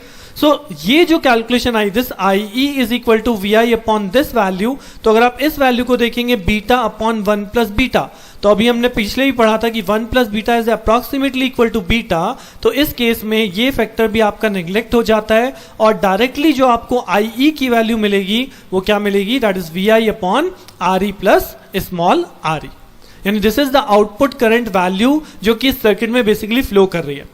तो अगर मैं एक इस आउटपुट साइड का एक सर्किट ड्रॉ करा जाए कि आउटपुट वोल्टेज किसके क्रॉस है, आर ई के क्रॉस, और अकॉर्डिंग टू दिस इक्वेशन आई कैसे फ्लो कर रहा है, अगर हम इस चीज को ड्रॉ करें तो हमें कुछ ऐसा सर्किट मिल जाएगा कि this is the input voltage V I, जो कि यहाँ दो रेजिस्टेंस में डिवाइड हो रही है, एक है आर ई रेजिस्टेंस और एक है कैपिटल आर ई रेजिस्टेंस, और इसमें करंट आई ई फ्लो कर रही है, राइट। तो अगर मैं इस इक्वेशन के रिस्पेक्ट में सर्किट ड्रॉ करूं तो कुछ इसी टाइप का सर्किट बन के आएगा, और यहां पे अगर आप केवीएल भी लगाते हैं तो V I minus I E into R E minus I E into capital R E is equal to 0। तो यहां से कैपिटल आई बेसिकली यही आने वाला है जो हमने यहां ड्रॉ किया है। सो एक तरह से हमने इसी इक्वेशन को सर्किट फॉर्म में रिप्रेजेंट किया है, और जैसा कि हमारा ये इक्विवेलेंट सर्किट हमें बता रहा था कि आर ई के अक्रॉस हम क्या लेते हैं, आर ई के अक्रॉस हम आउटपुट वोल्टेज लेते हैं, तो वही सेम आउटपुट वोल्टेज आपका यहाँ पे कैलकुलेट हम लोग करने वाले हैं। सो अब इस आउटपुट सर्किट से हमें कैलकुलेट करना था the value of output impedance. तो आउटपुट इंपेडेंस कैसे कैलकुलेट करते हैं, हम पहले भी दो कॉन्फ़िगरेशन में कर चुके हैं कि आउटपुट साइड से हम देखेंगे, उस केस में ये सोर्स हो जाती है ग्राउंडेड, यानी कि सोर्स हो जाती है शॉर्ट सर्किट। तो अगर हम आउटपुट साइड से देख रहे हैं तो ये दोनों रेजिस्टेंस किस में दिखाई देंगे, ये दोनों रेजिस्टेंस पैरेलल दिखाई देंगे। That means the value of output impedance is equal to R E parallel with small R E, और जैसे कि हमने अभी देखा कि capital R E small R E से बहुत ज्यादा होता है, यानी small R E lesser than capital R E, तो ये आपका जेड नॉट उस केस में केवल स्मॉल आर ई के इक्विवेलेंट रह जाएगा, राइट। तो this is the expression for output impedance in case of common collector configuration. अब नेक्स्ट में मुझे वोल्टेज गेन कैलकुलेट करना है, बट अगर मैं वोल्टेज गेन की बात करूं तो वोल्टेज गेन होता है वी नॉट बाय वी आई। सो ये जो सेम सर्किट अभी हमने यहां पे बनाया है आउटपुट इंपेडेंस की कैलकुलेशन करने के लिए, आउटपुट करंट की बेस पे हमने जो सर्किट बनाया है, इसी सर्किट का यूज करके हम यहां पे गेन भी कैलकुलेट करते हैं as per voltage division rule, as per voltage division. तो यहां पे VI जो है, अगर मैं RE के क्रॉस वोल्टेज कैलकुलेट करूं, सो RE के क्रॉस कितना वोल्टेज डिवाइड होगा, RE यानी कि resistance divide by the total resistance multiply by input current VI, that is equal to the voltage across RE, और वोल्टेज अक्रॉस RE क्या है, this is nothing but V naught. तो आप directly यहां पे लिख सकते हो as per the voltage divider rule, the voltage across RE is equal to RE divide by RE plus RE into VI, that is equal to V naught. या अगर आपको वोल्टेज डिवीजन, वैसे तो अब तक हम बहुत जगह यूज कर चुके हैं, आपको वोल्टेज डिवीजन क्लियर होगा, नहीं भी क्लियर है तो आप यहाँ पे केवीएल लगा लीजिए, पहले आई की वैल्यू कैलकुलेट कर लीजिए। आई क्या आया था, V I upon R E plus capital R E, right. अब इसके बाद अगर आप वी नॉट की वैल्यू लिखेंगे तो वी नॉट क्या है, V naught I into R E है, तो यहाँ पे आई इंटू आर ई करेंगे तो you will get the same value that V I into R E divided by the R E plus small R E, right. So V not की value वही है, R E के cross voltage, वो आप voltage divider rule से लगाइए या जैसे मन करे वैसे लिख लीजिए। अब जब आप ये एक्सप्रेशन लिख लेंगे तो यहीं से आपको V not by V I मिल जाएगा, that is equal to R E divide by R E plus capital R E. और जैसा कि हम अब तक लिखते आ रहे हैं, this R E capital R E is much much greater then small R E, तो यहां से आपका स्मॉल आर ई कैंसिल हो जाएगा, R E divide by R E that is approximately equal to 1। तो कॉमन कलेक्टर की केस में voltage gain यानी आउटपुट बाय इनपुट वोल्टेज कितना आ रहा है, output by input voltage approximately equal to 1 आ रहा है। That is the reason it is called emitter follower, because emitter किसको फॉलो कर रहा है, एमीटर आपका आउटपुट, मतलब जो आउटपुट है वो इनपुट को फॉलो कर रहा है, इसलिए हम यहां पे बोल देते हैं एमीटर फॉलोवर, एमीटर से जो आउटपुट लिया जा रहा है, राइट। नेक्स्ट जो हमारे पास पैरामीटर है that is called current gain. तो करंट गेन कैलकुलेट करना है तो मुझे क्या कैलकुलेट करना है, आई नॉट बाय इनपुट, यानी कि इनपुट करंट आई। अब यहां पे आई नॉट क्या है, अगर आप इस डायग्राम के अंदर देखेंगे तो this I not is basically equal to what, this I not is basically equal to minus of I E, right. I E की वैल्यू कितनी है, आई ई की वैल्यू है हमारे पास -1 प्लस बीटा इंटू आई बी, राइट। और तो यहां से क्या रिलेशन निकल जाएगा, यहां से रिलेशन आ जाएगा I not by I B is equal to -1 plus beta, एक रिलेशन आ गया। दूसरा रिलेशन अगर मैं बोलूं कि ये आई बी की वैल्यू क्या है, तो आई बी की वैल्यू क्या है, as per current division rule, हमने पहले ही पढ़ा है, मैंने भी आपको बताया था, यहां पे आर बी है और इसका एक इनपुट इंपेडेंस और है यहां पे, that is called Z B, that is called Z B, जिसमें आपका basically I B current flow कर रहा है, राइट। सो अगर मुझे IB करंट कैलकुलेट करना है तो इसका मतलब क्या हुआ, this incoming current IE is divided into two part, एक आपका RB में जा रहा है और एक आपका ZB में जा रहा है। तो अगर मुझे ZB के क्रॉस करंट चाहिए तो what is current division rule, that is opposite resistance divided by total resistance multiply by total current is equal to IP। So ये जो दो रिलेशन हमने फाइंड आउट करे, one is in terms of by current division rule and one is from output current, इन दोनों को अगर मैं मल्टीप्लाई कर दूं तो I will got I0 by II ratio, यानी अगर मुझे करंट गेन निकालना है सो सिंपली इन दोनों की मल्टीप्लाई करी, I got the value of current gain. So अगर आप देखेंगे अब तक की सारी टेक्निक या अब तक के सारे लेक्चर्स जो हम स्मॉल सिग्नल पे पढ़ रहे हैं ये ऑलमोस्ट कनेक्टेड हैं, या अगर आपको एक चीज समझ में आई तो शायद आप दूसरी चीज बहुत आसानी से समझ पा रहे होंगे। इसलिए मैं आपको बार बार बोल रहा हूं कि ये सारे लेक्चर्स एक साथ कनेक्टेड हैं, इनको एक साथ देखिएगा, अपने खुद से नोट्स बनाइए, अपनी खुद से समरी टेबल बनाइए, सो डैट आप बाद में खुद से समराइज कर पाएंगे कि हाँ यू आर फुल्ली कॉन्फिडेंट कि आप क्वेश्चन पेपर में इस क्वेश्चन को जरूर अटेम्प्ट करके आएंगे। अब इसी बेस पे एक न्यूमेरिकल क्वेश्चन देख लेते हैं। सो this is of emitter follower network, जिसके अंदर हमें वही सब चीजें RE, ZI, Z0, AV, AI सब कुछ डिटरमाइन करना है। This is the given network. तो फर्स्ट स्टेप क्या होता है, फर्स्ट स्टेप होता है वैल्यू ऑफ RE, और RE हम कैसे कैलकुलेट करते थे, बाय द DC एनालिसिस। तो जब मैं इसके अंदर DC एनालिसिस करूंगा ओवर हेयर, मुझे यहाँ पे केवल लगाना होगा, तो जब आप इसे DC एनालिसिस करेंगे तो क्या बनेगा, यहां से आप चलेंगे तो 12 minus IB current into 220 kilo ohm minus, उसके बाद आप ये क्रॉस करेंगे तो ये हो जाएगा VBE, उसके बाद आप एमीटर के क्रॉस करेंगे तो ये हो जाएगा I into RE is equal to 0, और I को अल्टीमेटली हम कन्वर्ट करते हैं IB 1 प्लस बीटा में। तो फाइनली अगर आप IB सॉल्व करते हैं तो आपको इस टाइप से सर्किट मिल जाएगा कि VCC यानी 12 minus 0.7 divide by 220 plus 1 plus beta, beta की वैल्यू 100 है तो 101 इंटू 3.3 किलो ओम, जिसे सॉल्व करने के बाद मुझे वैल्यू मिलेगी IB की। और IB मैं क्यों कैलकुलेट कर रहा हूं, because for calculation of RE अब तक आपको याद होगा कि RE कैसे कैलकुलेट होता है, 26 मिलीवोल्ट डिवाइड बाय IE। तो अल्टीमेटली इसके बाद मैं IE कैलकुलेट कर लूंगा, IE is 1 plus beta IB, और इन दोनों को कैलकुलेट करने के बाद I can easily calculate RE, right. Once I calculate RE then मैं अपने बाकी कंपोनेंट कैलकुलेट कर सकता हूं, लाइक अगर मुझे ZI कैलकुलेट करना है तो व्हाट इज ZI, ZI का फॉर्मूला हमने पढ़ा था, this is ZB parallel with RB। तो अब ZB मुझे कैलकुलेट करना पड़ेगा, और जिसका फॉर्मूला होता है हमने ड्राइव किया ZB is equal to beta RE 1 plus beta RE। तो जैसे कि मैंने आपको बोला भी था कि ये इक्वल टू अप्रॉक्सीमेट हमने बीटा RE के कैलकुलेट किया है, but in case of numerical अगर आपको ये भी नहीं याद रखना तो आप इसी फॉर्मूले का यूज कीजिए, कैलकुलेट द वैल्यू।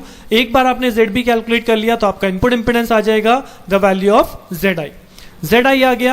उसके बाद हमें बोला गया था Z0, तो Z0 क्या होता है, R0 और RE और कैपिटल RE का पैरेलल कॉम्बिनेशन। तो स्मॉल RE हमने कैलकुलेट कर लिया है, कैपिटल RE क्वेश्चन में गिवन है, इन दोनों का पैरेलल कॉम्बिनेशन लगा दीजिए। Then similarly you can calculate the voltage gain, same apply the formula, put the value, get the result approximately equal to 1, right. ये एक क्रॉस चेक है, जब भी आप एमीटर फॉलोवर का क्वेश्चन करते हैं तो उसका voltage gain approximately equal to 1 आ रहा है या नहीं आ रहा है। And last is the current gain, तो करंट गेन का फॉर्मूला अप्लाई किया, सारी वैल्यू पुट करी and get the result. But मैं फिर कह रहा हूं ये न्यूमेरिकल उतने ही इजी लगने वाले हैं, क्वेश्चन उतने ही इजी लगेंगे जब आप एक टेबल कंस्ट्रक्ट करोगे कि एक साइड आपने लिखी कॉन्फ़िगरेशन और एक साइड आपने लिखे वोल्टेज गेन कितना है, करंट गेन कितना है, इनपुट रेजिस्टेंस कितना है, आउटपुट इंपेडेंस कितना है। तो जैसे ही आप वो टेबल देखोगे आपको सारे फॉर्मूले एक बार में याद रह जाएंगे, आप न्यूमेरिकल क्वेश्चन बहुत इजीली लगा पाएंगे, राइट। बट उस केस में आपको कॉन्फ़िगरेशन पहचान करनी जरूर होगी कि कॉन्फ़िगरेशन बेसिकली कौन सी दी गई है। कई बार क्वेश्चन में खुद भी लिखा जाता है, जैसे यहाँ पे क्वेश्चन में गिवन था कि फॉर द गिवन नेटवर्क या for the emitter follower network determine this चीज, तो ये चीज मेंशन आ जाती है, उस चीज को हम सॉल्व कर लेते हैं, right. Don't consider this question, I think ये क्वेश्चन मेरा प्रीवियस स्लाइड से आ गया, सो इसको कंसिडर मत कीजिएगा। क्वेश्चन आपका ये वाला है जो हम यहाँ पे सॉल्व कर रहे हैं, राइट। इसी के बेस पे हमने कैलकुलेशन करी है। सो इस लेक्चर में इतना ही, नेक्स्ट लेक्चर में आपसे फिर से मुलाकात होगी। यहाँ पे हमने कॉमन कलेक्टर कॉन्फ़िगरेशन की बात करी है, नेक्स्ट लेक्चर में हम लोग बात करेंगे कॉमन बेस कॉन्फ़िगरेशन की, जो हमारी लास्ट कॉन्फ़िगरेशन बची है in case of BJT, right. तो see you in the next lecture, thank you.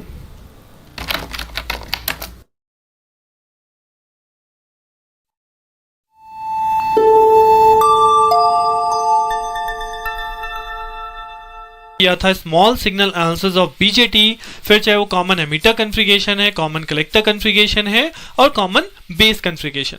तो हर एक कॉन्फ़िगरेशन के लिए हम लोगों ने स्मॉल सिग्नल एनालिसिस पढ़ा है, किस तरह से input resistance, output resistance, voltage gain, current gain की वैल्यू को हम कैलकुलेट करते हैं। Now in the same manner इस लेक्चर से हम लोग शुरू करने वाले हैं small signal analysis of FET, जी हाँ, फील्ड इफेक्ट ट्रांजिस्टर, जिसकी बासिंग हम लोग पहले ही देख चुके हैं।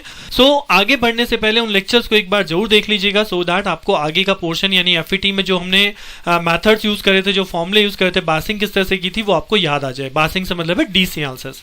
नाउ इस लेक्चर के अंदर जो हम बात करने वाले हैं that is small signal analysis of FET, तो इसके अंदर हम बात करेंगे कॉमन सोर्स कॉन्फ़िगरेशन की, और इसके अंदर वही सेम चीज है हमें ड्राइव करनी है, like input impedance, output impedance and voltage gain for common source configuration. तो चलिए स्टार्ट करते हैं small signal analysis of common source FET। So common source FET fix बास कॉन्फ़िगरेशन मैंने यहाँ पे रखी है, तो अगर आपको याद आ गया हो तो ये कॉमन सोर्स कॉन्फ़िगरेशन है जिसके अंदर सोर्स इज ग्राउंडेड यानी input is applied between gate and source and the output is taken across the collector. Now if you remember what are these capacitor, जी हाँ, C1 एंड C2, ये capacitor किस लिए हैं? ये कैपेसिटर होते हैं कपलिंग कैपेसिटर्स जो कि हमारे इनपुट और आउटपुट को सर्किट से कनेक्ट करते हैं, यानी एक FET सर्किट से कनेक्ट कर रहे हैं। नाउ अगर जब हमने DC एनालिसिस की थी तो DC एनालिसिस के केस में हमने कैप्चर किए थे शॉर्ट, और इनपुट भी ये जो होता है इनपुट सिग्नल ये भी हमारा 0 हो जाता है for DC analysis case. But now we want to do the AC analysis, और जैसा कि हम पिछले भी BJT के लेक्चर्स में देख चुके हैं कि AC एनालिसिस के अंदर हम क्या करते हैं, कैपेसिटर तो शॉर्ट सर्किट होंगे ही होंगे, साथ ही साथ हमारी सप्लाई वोल्टेज भी ग्राउंडेड हो जाती है, राइट? सप्लाई वोल्टेज यानी DC वोल्टेज भी 0 हो जाती है, एक्सेप्ट केवल एनालॉग वोल्टेज यानी जो इनपुट सप्लाई हमारी सर्किट पे अप्लाई होगी, जिसको हमें बेसिकली एम्पलीफाई करना है, वही सप्लाई हमें यहाँ पे रखनी होती है। तो first step is what? First step is draw the equivalent model of this common source FET configuration. तो सेम मैनर में जैसे हमने पहले भी सीखा है उसी सेम तरीके से मैं यहाँ पे बनाने जा रहा हूं। तो ये हमारा बन जाएगा सर्किट जिसमें आप देख सकते हो this is my input VI, capacitor हो गया आपका short, then this RG resistance is connected over here, और ये आपकी जो बैटरी है ये हो गई ग्राउंडेड, तो this RG is directly connected to grounded. Then उसके बाद है हमारा गेट टर्मिनल, तो this is the gate terminal.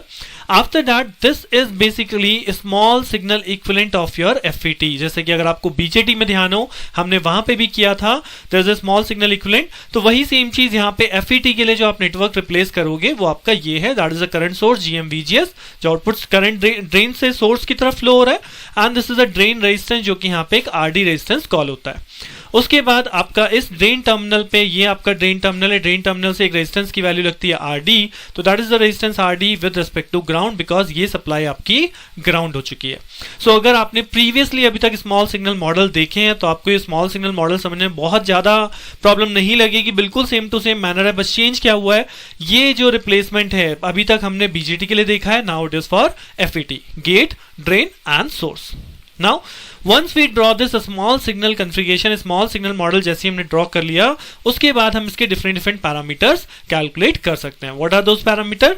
सबसे पहला पैरामीटर है इनपुट इंपेडेंस। यहाँ input impedance, if you remember what is that input impedance? VI upon II, right? और अगर आप इस सर्किट में यहाँ पे II मान लें, this is a current II, तो अगर आप यहाँ पे KVL काउंट करेंगे, so this VI is equal to II into RG मिल जाएगा, so that we get VI upon II is equal to RG। That means what is the input impedance of this circuit? Input impedance of this circuit is ZI is equal to RG। In case of numerical ये formula directly आपको use करना होता है कि अगर numerical question के अंदर यही सर्किट है और इसका आपको इनपुट इंपेडेंस कैलकुलेट करना है, AC एनालिसिस बोला गया, तो input impedance is directly equal to RG। वहां पे मुझे कोई प्रूफ करके दिखाने की जरूरत नहीं है, right? Now the next component is output impedance. तो आउटपुट इंपेडेंस कैसे कैलकुलेट करते थे? आउटपुट इंपेडेंस कैलकुलेट करते थे हम आउटपुट वोल्टेज साइड को कैलकुलेट करके, राइट? तो आउटपुट वोल्टेज साइड कैसे कैलकुलेट करेंगे? V0 is equal to what? अब यहाँ पे अगर आप देखोगे दिस इज GMVGS, तो अगर ये करंट यहाँ फ्लो कर रहा है, तो अगर मैं इसे कंप्लीट सर्किट कंसिडर करूं लाइक दिस, और इसको हम एक पैरेलल कॉम्बिनेशन मान लें, राइट? तो ये GMVGS इसके अपोजिट फ्लो करेगा ना, लाइक दिस GMVGS, ठीक? तो अगर ये अपोजिट फ्लो कर रहा है तो what is the V0? V0 is basically what? Minus GMVGS and parallel with RD, parallel with capital RD, right? तो ये हमारे V0 की वैल्यू होगी। सो अगर ये V0 की वैल्यू है तो इसमें GMVGS बेसिकली क्या है? I0। अगर आप यहाँ पे देखें तो बेसिकली आई नॉट हो जाएगा ना, आई नॉट इज जीएम वीजीएस। तो वी नॉट को अगर मैं आई नॉट की टर्म में लिखता हूं तो V not by I not कहलाएगा, that is what, that is Z not. और अगर आप यहाँ वी नॉट और आई नॉट की टर्म में लिखोगे तो V not is equal to हो जाएगा I not multiply by R D parallel with capital R D. तो what is the output impedance become, output impedance is straightforward is small R D parallel with capital R D. और अगर आपका small R D very very less than capital R D है, Z not is approximately equal to capital R D, that is the output impedance value, right? Next is voltage gain. So voltage gain calculate करना means I want to calculate the ratio of V naught by VI. That is the voltage gain ratio. So voltage gain कैसे calculate करूंगा? Voltage gain calculate करने के लिए सबसे पहली चीज जो मैं अभी थोड़ी देर पहले भी आपको बताया था, व्हाट इज दैट, कि वी नॉट की इक्वेशन। तो what is the V not equation in terms of gm VGS?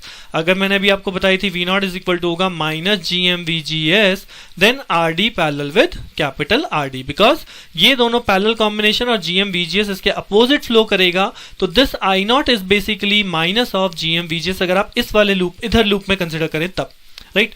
सो जो हमें एक आउटपुट इंपेडेंस देखना था वो हमने V not upon I naught के रेफरेंस में देखा, बट अगर एक्चुअल वी नॉट की बात करूं तो that is equal to minus gm VGS R D parallel with R D, capital R D. Now what is the value of this VGS? अगर मैं इस सर्किट के अंदर एक KVL कंसिडर करूं इनपुट साइड पे, so this is my VGS with positive and negative sign over here. तो अगर हम यहाँ पे KVL अप्लाई करें तो VI minus VGS is equal to 0 हो जाएगा। दैट मीन्स VI की वैल्यू क्या कंसिडर होगी, VGS कंसिडर होगी, राइट? सो यानी अभी जो हमने एक्सप्रेशन लिखा था V नॉट की वैल्यू में, तो V नॉट की वैल्यू अगर minus GM VGS RD parallel with RD है तो यहाँ पे VI किसके इक्वल है, VI VGS के इक्वल है। तो जस्ट इस VGS की जगह हम रिप्लेस कर देंगे VI, so that we can calculate the ratio of V not by VI is equal to minus GM RD parallel with capital RD। और अगर small RD greater than 10 RD है then आपका ये बदल जाएगा minus GM of capital RD। तो this is the voltage gain formula for FET source amplifier. और जैसे कि मैंने हर कॉन्फ़िगरेशन में पिछले भी बोला है आपको कि जो भी आप कॉन्फ़िगरेशन पढ़ते जा रहे हैं, जो हम पैरामीटर कैलकुलेट कर रहे हैं, just make a table, write down the name of configuration and write down the formula जो भी हम कैलकुलेट कर रहे हैं इनपुट रेजिस्टेंस के लिए, आउटपुट रेजिस्टेंस के लिए, वोल्टेज गेन के लिए। क्यों?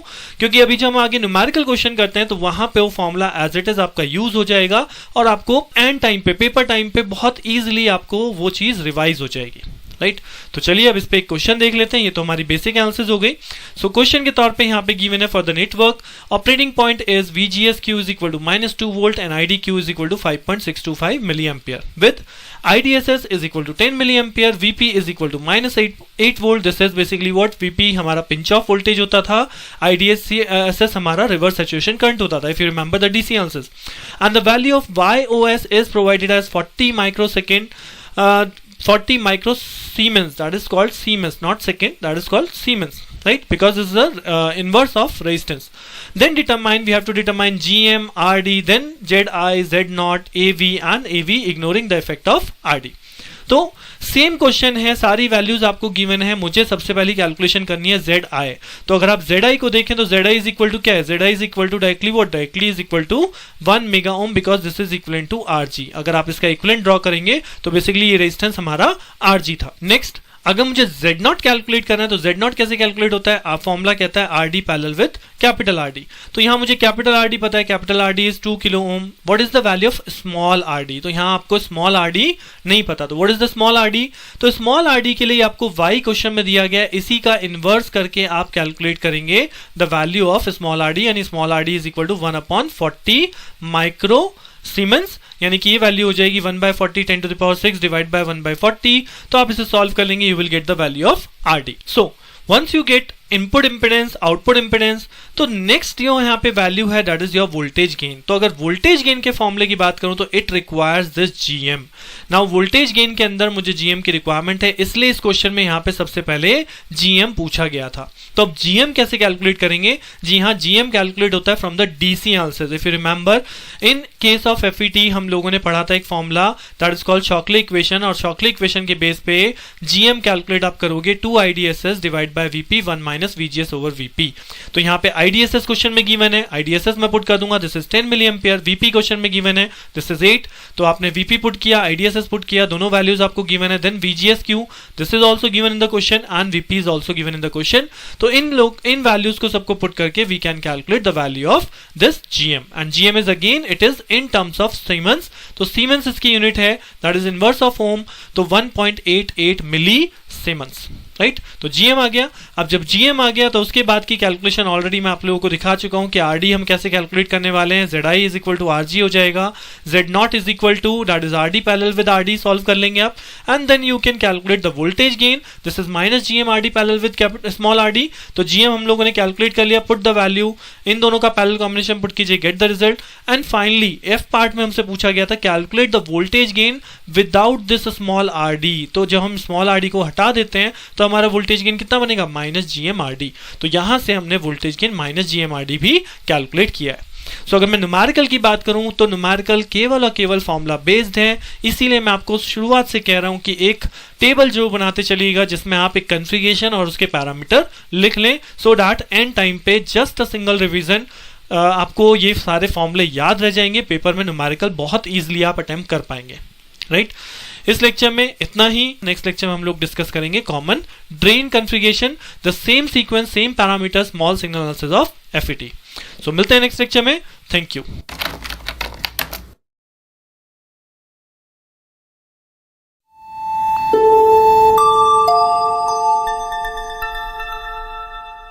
FET स्मॉल सिग्नल एनालिसिस, जिसके अंदर हम लोगों ने देखा था common source configuration and how we calculate input resistance, output resistance and voltage gain.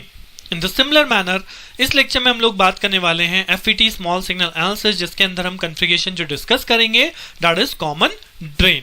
So common drain configuration के अंदर input resistance, output resistance, voltage gain, and then on the same basis हम एक न्यूमेरिकल प्रॉब्लम करेंगे जिससे कि आपको common drain configuration better understand हो जाए। तो चलिए स्टार्ट करते हैं FET small signal analysis of common drain configuration.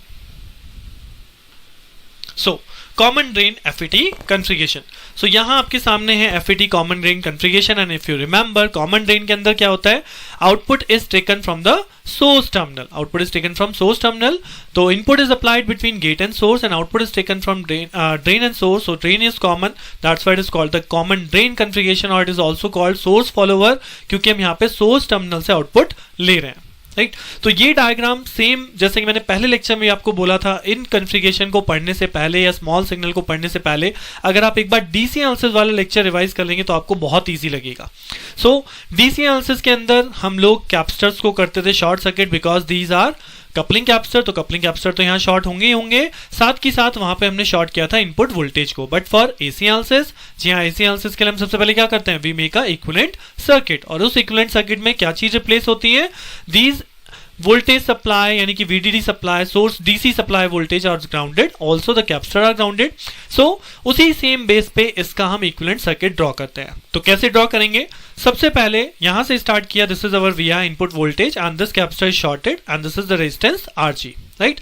Then उसके बाद there is a gate terminal, तो here it is gate terminal, and if you remember the last lecture, this is the equivalent of your MOSFET, that is GM-VGS with the RD resistance, that is equivalent of this MOS, right.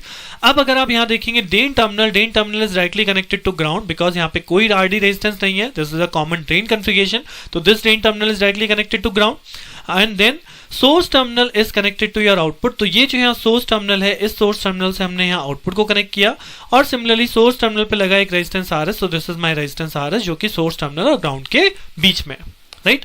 तो this is my equivalent of our common drain configuration. अब इसी equivalent को for analysis purpose हम और simplify कर सकते हैं। कैसे, अगर आप यहाँ पे देखेंगे तो ये जो सोर्स टर्मिनल है, इसी सोर्स टर्मिनल से हम V0 ले रहे हैं, इसी सोर्स टर्मिनल से कनेक्टेड है RS, इसी सोर्स टर्मिनल से आपका RD भी कनेक्टेड है, और इसी सोर्स टर्मिनल से ये करंट जो सोर्स है दैट इज GM-VGS, ये भी हमारा कनेक्टेड है बिटवीन सोर्स एंड ड्रेन। तो अगर मैं सोर्स टर्मिनल को कॉमन कर दूं, एक तरफ मैं सोर्स टर्मिनल कर दूं, एक तरफ ड्रेन टर्मिनल कर दूं, then I will connect like this, source drain to source, तो this is my drain terminal now, तो ड्रेन टू सोर्स ये आपकी सोर्स कनेक्ट हो जाएगी, दैट इज योर GM-VGS। इसी तरह ड्रेन और सोर्स के बीच में आपका रेजिस्टेंस RD कनेक्टेड है, दिस इज RD, और सोर्स और ग्राउंड के बीच में ही आपका ये RS रेजिस्टेंस कनेक्टेड है, और सोर्स से लेना है हमें V0 वोल्टेज। तो हम इस नेटवर्क को इस फॉर्म में कन्वर्ट कर सकते हैं, सो दैट हमें सिंप्लीफाइड फॉर्म दिखाई देगा कि this is our simplified form, कि this is our S terminal terminal जो हमारा कंबाइंड हो गया, दिस इज ड्रेन जो कि हमारा ग्राउंडेड है, तो ग्राउंड से जीएम वीजीएस, ग्राउंड से आरडी, ग्राउंड से आरएस, इस फॉर्म में आप नेटवर्क को कन्वर्ट कर सकते हैं फॉर द सिंप्लीफिकेशन एनालिसिस। अब इस नेटवर्क से हम बहुत इजीली इसके पैरामीटर को एनालिसिस कर सकते हैं। तो सबसे पहला parameter that is input impedance. तो if you remember the last lecture also the same over here, input impedance is calculated by VI upon II। और अगर हम यहाँ पे देखें, suppose this is the current II, तो अगेन अगर आप VI अपॉन II का रेशियो देखेंगे तो that is always equal to this RG। तो यहाँ पे इनपुट रेजिस्टेंस सेम है, that input impedance is equal to ZI is equal to RG, जो कि एज अ फॉर्मूला डायरेक्टली आपके न्यूमेरिकल में यूज होता है। Next, output impedance. तो आउटपुट इंपेडेंस क्या है? आउटपुट इंपेडेंस के लिए setting VI is equal to 0, जैसे कि हम बहुत पहले ही देखते हुए आ रहे हैं कि आउटपुट इंपेडेंस कैलकुलेट करने के लिए जो इनपुट सोर्स है दैट इज इक्वल टू 0। तो ये हमारा सर्किट है जो मैंने यहीं से रिड्यूस करके बनाया हुआ है, केवल इस पार्ट को हमने आउटपुट इंपेडेंस के लिए शो किया है। तो this is the output impedance part. अब अगर आप इस पोर्शन में देखेंगे तो this is the output current I0 और ये है हमारे पास GM VGS, राइट।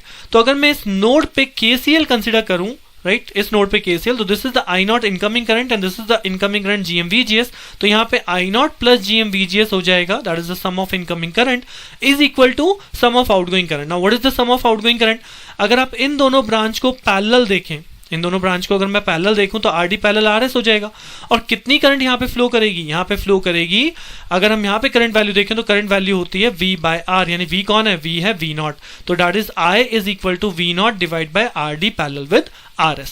तो वही सेम चीज, वही सेम कॉन्सेप्ट यहाँ पे KCL लगा के लिखा गया है कि I0 plus IM VGS is equal to this and is equal to what is the to current? एक हो गया हमारा IRD ब्रांच में, एक हो गया IRS ब्रांच में। तो अगर हम इन दोनों को लिखें इन टर्म्स ऑफ वोल्टेज तो एक हो जाएगा V0 by RD, V0 by RS, that is simply nothing but V0 RD parallel with RS, जो मैंने अभी आपको बताया, राइट। तो इसी से, यहीं से इक्वेशन से आप सॉल्व कर सकते हैं। What is the value of I0 become? I0 हो जाएगा दिस राइट हैंड साइड, ये आपका GM VGS इधर चला जाएगा, ये हो गया लेफ्ट हैंड साइड में जाके माइनस, और now this VGS, this time this VGS is equivalent to minus of V0। जी हाँ, अब ये कैसे आया? अगर आप इसको कैलकुलेट करें तो आपको मैं वापस इस वाले सर्किट में लाना चाहूंगा। इस वाले सर्किट के अंदर अगर आप इस आउटर पैरामीटर को कंसिडर करें, आउटर पैरामीटर KVL, राइट, तो अगर मैं यहाँ पे केवल कंसिडर करूं तो this is the initial voltage VI, then उसके बाद यहाँ पे आपका ड्रॉप होगा, this is minus of VGS, right, बाहर निकलने वाला साइन नेगेटिव है। उसके बाद आप आगे बढ़े, आपको इस आउटपुट वोल्टेज को क्रॉस करना है, इसका बाहर निकलने वाला भी साइन नेगेटिव है, तो minus V0 is equal to 0। Now for output impedance हम यहाँ पे VI को क्या रखते हैं? 0। तो अगर आप यहाँ पे देखेंगे, यहाँ पे VGS की वैल्यू क्या बनेगी? VGS की वैल्यू बनेगी VI minus V0 from this relation, right. So अगर VI 0 है तो this VGS is equal to what? This VGS is equal to minus of V0। तो यही सेम चीज यहाँ पे मेंशन है कि because VGS is equal to minus of V0, तो यहाँ पे VGS की जगह माइनस V0 रखेंगे तो this will become I0 is equal to V0 1 by RD plus 1 by RS plus GM, right. और अगर मैं यहाँ से आउटपुट इंपेडेंस कैलकुलेट करूं, that is the ratio of V0 by I0, तो फाइनली ये पूरा का पूरा 1 अपॉन में चला जाएगा, और GM को हम लिख सकते हैं 1 अपॉन 1 बाय GM। तो फाइनली ये जो रेशियो है this is nothing but the parallel combination of RD parallel with RS parallel with 1 by GM। तो output impedance of your common drain configuration comes out by this formula, that is RD parallel with RS parallel with 1 by GM। Next, voltage gain. So voltage gain के लिए क्या calculate करना होता है? जी हाँ, V0 by VI। तो same case है यहाँ पे, V0 कैसे कैलकुलेट करेंगे ना? What is the value of V0 over here? अगर V0 को देखें तो V0 आएगा आपकी बात, ये जो GM VGS जा रहा है ओवर दिस वैल्यू, राइट। और उसके बाद अगर हम आउटपुट वोल्टेज गेन बनाने के लिए इसको एक KVL फॉर्म में देखते थे, राइट, तो अगर हम KVL फॉर्म में देखें तो ये जो करंट है ये इन्हीं दो रेजिस्टेंस में वापस आके वापस इस तरह से फ्लो कर रहा है। तो अगर हम V0 के कॉन्सेप्ट में देखेंगे, V0 आउटपुट साइड से देखेंगे, तो this V0 is equivalent to what? V0 minus I0 into RD parallel RS is equal to 0। This time this I0 is equal to what? Minus of GM VGS। भाई दोनों एक दूसरे के opposite आ रहे हैं, तो V0 इज इक्वल टू कितना हो जाएगा? I0 of RD parallel with RS, और ये I0 और GM VGS यहाँ पे एड ऑन हुआ, तब ये एक तरह से इसके अक्रॉस जा रहा है। सो यहाँ पे V0 की वैल्यू जो दी जाती है that is GM VGS RD parallel with RS। तो यहाँ से हम सॉल्व कर सकते हैं what is the value of VGS। अभी हमने सॉल्व किया था, VGS की वैल्यू आई थी हमारी that is VI minus VGS minus V0 is equal to 0 if we consider this outer side KVL, और यहाँ से VGS की वैल्यू होती है VI माइनस वी नॉट। तो अगर मैं ये वैल्यू VGS की value VI minus V not यहाँ पे प्लेस कर दूं तो ये हो जाएगा GM VI minus V not RD parallel with RS। और अगर हम वी नॉट वाली टर्म एक तरफ ले जाए, यानी वी नॉट वाली टर्म एक तरफ ले आएंगे तो राइट हैंड साइड पे बचेगा GM VI RD parallel with RS। और ये टर्म आपकी वी नॉट की साइड भी जाएगी तो यहाँ पे आ जाएगा 1 plus GM RD parallel with RS। After solving you will get V not is equal to this one. और यहीं से आप सॉल्व कर सकते हैं V नॉट बाय VI का ratio, that is called the voltage gain formula. और अगर जैसे कि हम अब तक पढ़ते आ रहे हैं कि if RD is greater than 10 of RS, if RD is greater than 10 of RS, then यहाँ पे RD आपके सिस्टम में नहीं है, RD आप सिस्टम से हटा रहे हो, that means depend only on RS। उस केस में आपका जो वोल्टेज गेन का formula that is simply GM/RS divide by 1 plus GM/RS। तो this is the analysis of your common drain configuration, जहां हमने इनपुट इंपेडेंस, आउटपुट इंपेडेंस और voltage gain को ड्राइव किया है। आई होप कि अब तक आपने टेबल बना ली होगी और उस टेबल में ये फॉर्मूले भी ऐड ऑन कर लिए होंगे जैसे कि आपने प्रीवियस एनालिसिस में किया है और मैंने बोला भी है अब तक। और अगर नहीं बनाई है तो this is the last analysis. इसके बाद हम स्मॉल सिग्नल के बाद हाइब्रिड पैरामीटर एनालिसिस पढ़ेंगे। तो अगर आपने नहीं बनाई है तो अभी भी उस टेबल को बना लीजिए, बिकॉज न्यूमेरिकल्स के लिए या एंड टाइम पे याद रखने के लिए टेबल बहुत बहुत बहुत इंपॉर्टेंट है, right. Next is the question. So question के तौर पे वही सेम चीज है, this is common drain configuration amplifier circuit. आपको गिवन है VGS क्यू क्वेश्चन में गिवन है, ID क्यू क्वेश्चन में गिवन है, we have to determine GM RD ZI Z0 and AV। So अगर ZI की बात करूं तो ZI is directly equal to RG, अभी हमने फॉर्मूला पढ़ा है तो that is equal to RG 1 mega ohm. अगर Z0 की बात करेंगे तो Z0 का फॉर्मूला डिपेंड करता है RD पे भी, RS पे भी, दिस इज RS बेसिकली, तो RD पे भी डिपेंड करता है, RS पे भी डिपेंड करता है और इस पे GM पे भी डिपेंड करता है। तो firstly I have to calculate GM, और if you remember the last lecture तो GM का फॉर्मूला हम लोगों ने पढ़ा था, that is 2IDSS divided by VP 1 minus VGS upon VP।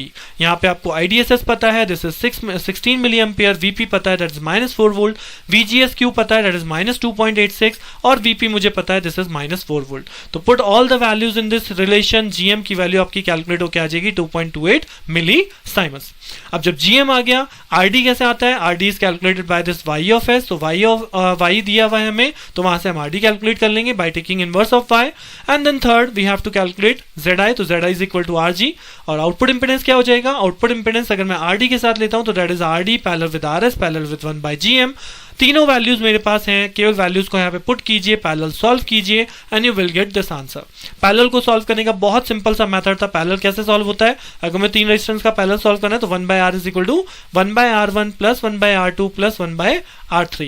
यानी कि अगर मुझे इन 3 वैल्यू का पैरेलल लेना है तो I will just take the inverse of these value, like 1 by R1 plus 1 by R2 plus 1 by R3। उसके बाद मैं तीनों वैल्यू को एड ऑन कर दूंगा और मैं सिंपली उस आंसर का फिर से इनवर्स कर दूंगा। लाइक अगर मुझे 2 3 4 दे आर 3 रेजिस्टेंस, इनका मुझे पैरेलल लेना है तो 1 by 2 plus 1 by 3 plus 1 by 4, इन्हें सॉल्व कर लीजिए अपने कैलकुलेटर से और फाइनली जो रिजल्ट आएगा उसका फिर से इनवर्स कर दीजिए। So will you get R value यानी इक्विवेलेंट रेजिस्टेंस, राइट। तो ये आपका Z0 विद RD और विदाउट RD कैलकुलेशन है, मतलब RS की वैल्यू है यहाँ पे 2.2K, जो आपके यहाँ पे डायग्राम में मिस थी, that is 2.2K, RS is equal to, right. So उसके बाद लास्ट बचेगा आपका voltage gain, that is AV value. यहाँ पे आप 2.2K है वैल्यू, इसे नोट डाउन कर लीजिएगा अपने सर्किट में। सो AV की वैल्यू है लास्ट में, AV की वैल्यू आप कैलकुलेट करेंगे बाय द सेम फॉर्मूला, अगर RD इंक्लूड करना है या RD इंक्लूड नहीं करना है उस केस में। तो कैलकुलेशन केवल और केवल न्यूमेरिकल केस में फॉर्मूला बेस्ड है। फॉर्मूले आपको याद रखने पड़ेंगे, लेकिन फॉर्मूले तभी याद रह पाएंगे जब आप सारी कॉन्फ़िगरेशन के फॉर्मूले एक साथ लिखेंगे, राइट। तो इस लेक्चर में इतना ही। नेक्स्ट लेक्चर में हम लोग बात करेंगे हाइब्रिड पैरामीटर मॉडल की। अभी तक हमने बात करी है स्मॉल सिग्नल मॉडल की। नेक्स्ट लेक्चर में आपको केवल इंट्रोडक्शन के तौर पे हाइब्रिड पैरामीटर मॉडल के बारे में बताऊंगा कि अगर बाय द वे उस पे क्वेश्चन उठ जाए तो वहां पे उसमें आपको क्या करना है, राइट। तो मिलते हैं नेक्स्ट लेक्चर में। Stay tune with me, thank you.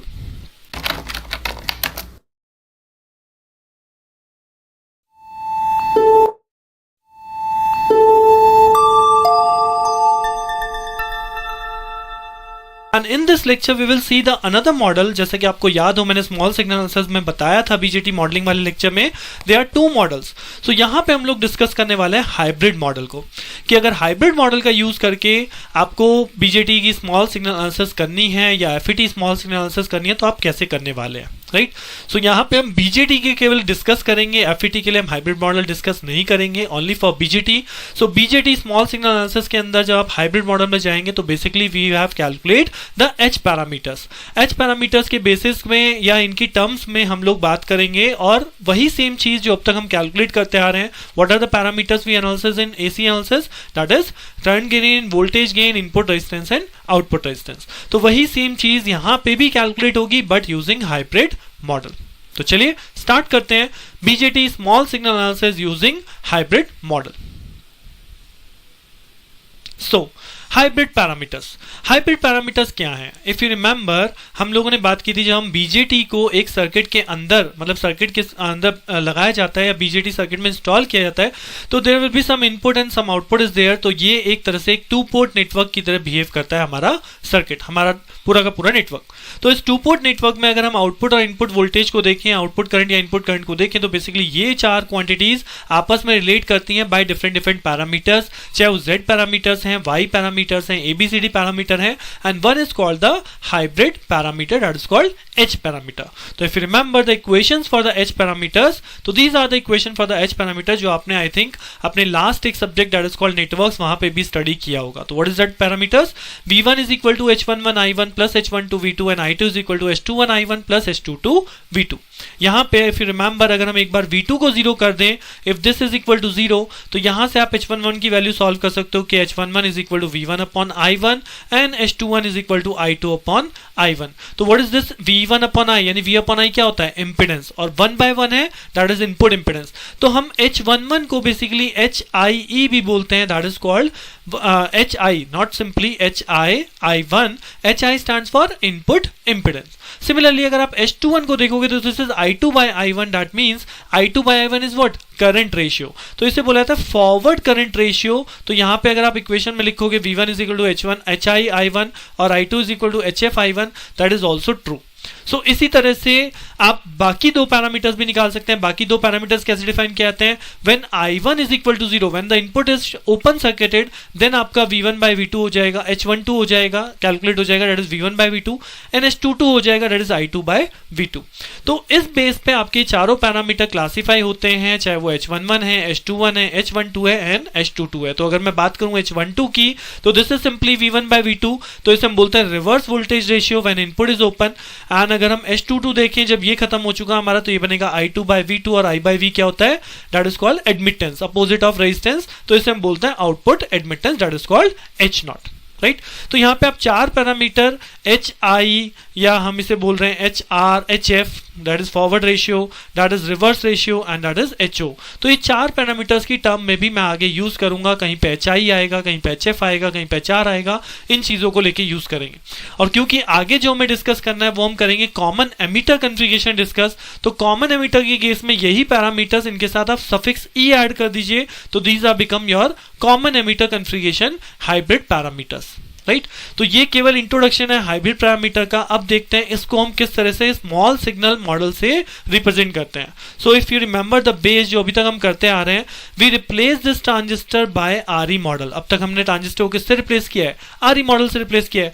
But now this transistor is replace by this hybrid pi model, right, जहां पे ये आपका इनपुट सोर्स है with your RS resistance and this is your output supply with respect to load. तो ये जो बीच वाला पोर्शन है that is HI resistance, HR V2 voltage source, this is the current source HF I1 and this is output resistance HO, output admittance. तो ये पूरा का पूरा आपका हाइब्रिड मॉडल में है, जो कि हमने RE मॉडल में भी रिप्लेसमेंट किया था, जहां पे स्मॉल RE और आपका अल्फा बीटा IC वाली करंट सोर्स लगी थी, राइट। तो ये केवल यहाँ पे चेंज है। तो सर्किट एनालिसिस में भी अगर आपको कहीं पे यूज करना है किसी क्वेश्चन के अंदर, तो आप इसी तरह से सर्किट में केवल उस एनालिसिस की जगह ये एनालिसिस आ जाएगी, यहाँ पे ये वाले पैरामीटर्स लग जाते हैं। वैसे तो भी हम आगे इनको ड्राइव करने जा रहे हैं कि what are the important parameters, जो फॉर्मूले यहाँ पे हम ड्राइव करेंगे वो एज इट इज आप न्यूमेरिकल में डायरेक्टली यूज कर जाएंगे, राइट। तो चलिए एक एक करके न्यूमेरिकल पैरामीटर्स देख लेते हैं। तो सबसे पहला आता है करंट गेन। तो फ्रॉम दिस इक्विवेलेंट सर्किट अगर मुझे करंट गेन कैलकुलेट करना है, तो what is that current gain? Current gain is this output current यानी लोड के cross current divide by the input resistance IL, right. Now अगर आप इस सर्किट में देखेंगे तो यहाँ पे IL और I2 का क्या रिलेशन है? IL is equal to minus of I2, एक दूसरे के अपोजिट जा रहे हैं, तो that means this IL is equal to minus of I2, that means current gain is become equal to minus I2 by I1 since IL is equal to minus I2। Now अब एक relation जो यहाँ पे और important है, that is what, output voltage. तो output voltage यहाँ पे कैसे कैलकुलेट करूंगा, V2 इज इक्वल टू होगा IL इंटू RL, राइट। तो V2 is equal to IL into RL, और IL क्या है, बिकॉज माइनस ऑफ I2, तो V2 का रिलेशन हो गया minus I2 RL। Now I want to calculate this current ratio I2 by I1, और मुझे क्या है मेरे पास है H पैरामीटर्स के रिलेशन, जो बोलते हैं V1 की इक्वेशन एक है और I2 की इक्वेशन ये। अब अगर आप इस सेकेंड इक्वेशन को देखें तो मैं इस सेकेंड इक्वेशन से I2 by I1 find out कर सकता हूं, बट प्रॉब्लम किसकी है, प्रॉब्लम है इस V2 की। तो अगर मैं इस V2 को, ये जो हमने रिलेशन यहां पे रखा है इन terms of minus I2 RL, तो अगर V2 की जगह हम यहां ये वैल्यू रिप्लेस कर दें माइनस I2 RL, तो ये I2 वाला टर्म एक साइड चला जाएगा, एक साइड रह केवल I1 वाला term, and I can simply find out the ratio of I2 by I1। तो मैंने क्या बोला, मैंने बोला V2 की जगह हम ये रिप्लेस कर दें, that is the value of minus I2 by RL, तो ये I2 वाले टर्म एक साइड चले जाएंगे, and then I will get the ratio of I2 by I1, that is HF divided by 1 plus HO RL। This is the current gain formula in terms of hybrid parameters. तो अगर आपको hybrid parameters question में given है, या hybrid parameter के base पे question आता है, तो आपको डायरेक्टली ये फॉर्मूला यूज करना है, और उसके बाद आप करंट गेन कैलकुलेट कर सकते हैं। और अभी तक जो आपने टेबल बनाई हो, ये फॉर्मूले उसी टेबल में अपडेट कर लीजिएगा कि using hybrid parameter what is the current gain of your common emitter configuration. यहां मैं बेसिक जनरल बता रहा हूं, यही चीज अगर कॉमन एमिटर के लिए तो जस्ट सफिक्स चेंज हो जाते हैं, जस्ट सफिक्स में हम ई लगा दीजिए, या कॉमन बेस है तो बी लगा देते हैं, कॉमन कलेक्टर है तो सी लगा देते हैं, जस्ट सफिक्स को हम चेंज करते हैं, राइट। चलिए, करंट गेन हो गया। नेक्स्ट जो हमारा है that is called input resistance. तो as the name define input resistance अब तक हम कर चुके हैं, RI stands for V1 upon I1, right. तो V1 अपॉन I1 मुझे कैलकुलेट करना है फ्रॉम दिस इक्विवेलेंट नेटवर्क, और यहां पे मुझे एक रिलेशन पता है V2 is equal to IL RL, that is equal to minus I2 RL। तो अगर मैं फिर सेम उन्हीं इक्वेशंस पे जाता हूं, these are my hybrid parameter equations, अब मुझे फाइंड आउट करना है V1 अपॉन I1। तो मैं कहां से फाइंड आउट कर सकता हूं V1 अपॉन I1, जी हां, मैं फर्स्ट इक्वेशन से V1 अपॉन I1 की कैलकुलेशन कर सकता हूं, लेकिन क्या प्रॉब्लम है, प्रॉब्लम है दिस V2। तो वापस अगर मैं इस V2 को वापस रिप्लेस कर दूं माइनस I2 RL से, तो यहां पे आपका आ जाएगा माइनस I2 RL, तो V2 आपका रिप्लेस हो गया माइनस I2 RL से। So V1 is equal to HI I1 plus HR minus I2 RL, और अभी हमने पढ़ा था कि करंट गेन इक्वल टू होता है माइनस I2 बाय I1। तो अगर माइनस I2 की वैल्यू मुझे रिप्लेस करनी है तो ये हो जाएगा I1 इंटू AI। तो अगर आप यहाँ पे I1 इंटू AI रिप्लेस कर दें तो दिस बिकम्स माइनस I1, यहाँ पे वैल्यू क्या बन जाएगी, this value becomes V1 is equal to HI I1, then this minus I2 की जगह हमने रिप्लेस कर दिया, तो this is plus HR, and this value is AI into I1 into RL। तो यहां से आपका I1 अगर आप कॉमन ले लेंगे तो I1 आपका common, and this will become HI plus HR I1 HR AI into RL। So this is equal to V1 is equal to I1 this. तो यहीं से मैंने एक ट्रांजेक्शन लिख रखी है, V1 upon I1 that is become RI is equal to HI plus HR AI into RL, and once we put the value of AI जो हमने लास्ट एक्सप्रेशन में भी ड्राइव की थी, what is the value of AI is minus HF divide by 1 plus HO RL। तो अगर इस value को उठा के हम AI की जगह प्लेस कर दें तो I will get this RI is equal to HI minus HF HR divide by H0 plus HO plus gamma L। What is this gamma L? This gamma L is nothing but the 1 by RL is termed as gamma L। मतलब हमने admittance form में लिख दिया, right? So this is the method how we calculate input resistance RI। Now next is that is voltage gain। तो अगर voltage gain की बात करूं, वोल्टेज गेन कैसे कैलकुलेट होता है, that is V2 upon VI। अगर हम इस सर्किट में देखेंगे तो वोल्टेज गेन कैसे कैलकुलेट होगा, this is simply V2 by VI। यानी फिर अगर मैं इन्हीं रिलेशंस की बात करूं तो V2 बाय VI में कैसे जा सकता हूं, V2 बाय VI में इसी फर्स्ट इक्वेशन के बेस पे जा सकता हूं V2 बाय V1 की वैल्यू कैलकुलेट करने के लिए। बट प्रॉब्लम किसकी है, प्रॉब्लम है इस I1 की। तो मैं I1 को यहां पर रिप्लेस करूंगा। सो कैसे फॉर्मूला लगेगा, AV is equal to V2 by V1 होता है। Now V2 stands for minus I2 RL divide by V1, और AI की वैल्यू क्योंकि माइनस I2 बाय I1 है तो यहां से माइनस I2 की वैल्यू हम पढ़ चुके हैं, दैट इज AI I1। तो अगर इस I2 की जगह माइनस I2 की जगह AI II रख देंगे तो AI II RL divide by V1, और इस I1 को आप ले जाइए अपॉन में, तो यहां से वोल्टेज गेन का फॉर्मूला बन जाता है current gain multiply by RL divide by input resistance. तो this is the relation between the voltage gain, current gain and the input impedance की AV is equal to AI multiplied by RL divided by RI। और ये एक general relationship है कि जब भी आप एच पैरामीटर के अंदर देखेंगे तो current gain, voltage gain, input impedance इसी तरह से रिलेट किए जाते हैं। अब मुझे ए आई आर आई की वैल्यू पता है, I have already calculated the expression for A I, expression for R I. इन दोनों एक्सप्रेशन को केवल इस फॉर्मूले में पुट किया गया है and then we can solve the value of A V, जहां पे आप देखेंगे डेल एच। तो if you remember networks part, del H stands for H I H not minus H F H R, that means H one one H two two minus H one two H two one. तो वही same चीज है यहाँ पे जो del H को representation दी गई है। तो this is the way how we calculate the voltage gain in case of hybrid model. Now the next and the last is output resistance. So if you remember output resistance कैसे calculate किया जाता है?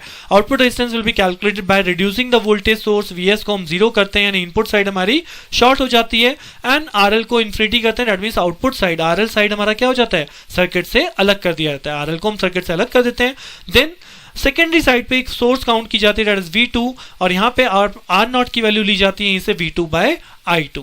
तो अगर मुझे V2 by I2 की calculate करनी है तो as per the relation I know that this is the relation of H parameter, मुझे कैलकुलेट करना है V2 बाय I2। तो मैं यहाँ पे I2 की इक्वेशन को अगर इस सेकंड वाली इक्वेशन को यहाँ पे पुट कर दूं तो what is the value becomes? R naught becomes V2 by I2, और I2 की जगह आपने वैल्यू रिप्लेस कर दी, this is HF because this is forward current ratio, and this is HO जो हम पहले देख चुके हैं। तो यहाँ पे मैंने रिप्लेस कर दिया HF I1 plus H not V2, this is the value of R not. Now what? Now अगर आप इस इनपुट साइड पे केवीएल लगाएं, इस इनपुट साइड पे केवीएल, तो इनपुट साइड पे केवीएल लगाने से मुझे मिलेगा 0 minus RS I1 minus HI into I1 minus this drop voltage, क्योंकि बाहर निकलने वाला साइन कैसा है? Negative, minus HR V2 is equal to 0।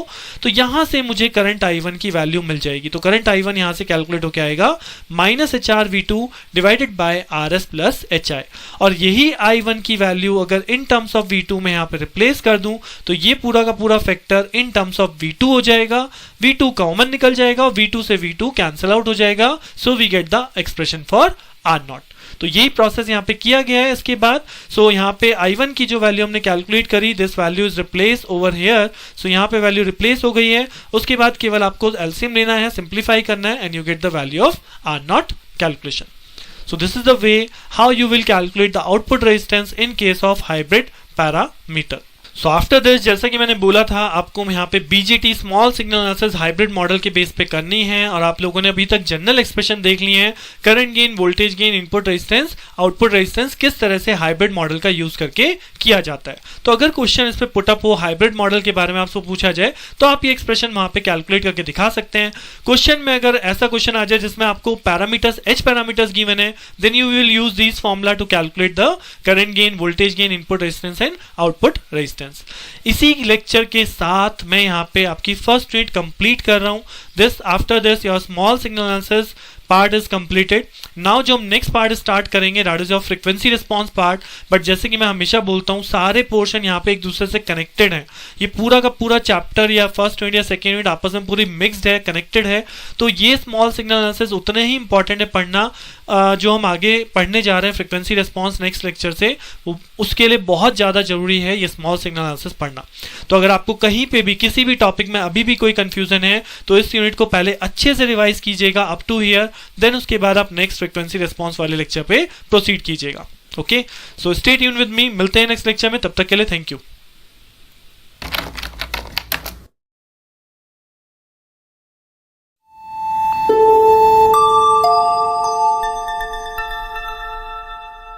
Previous lecture हम लोग कंप्लीट कर चुके हैं our small signal analysis of FET और या फिर हो बीजेटी।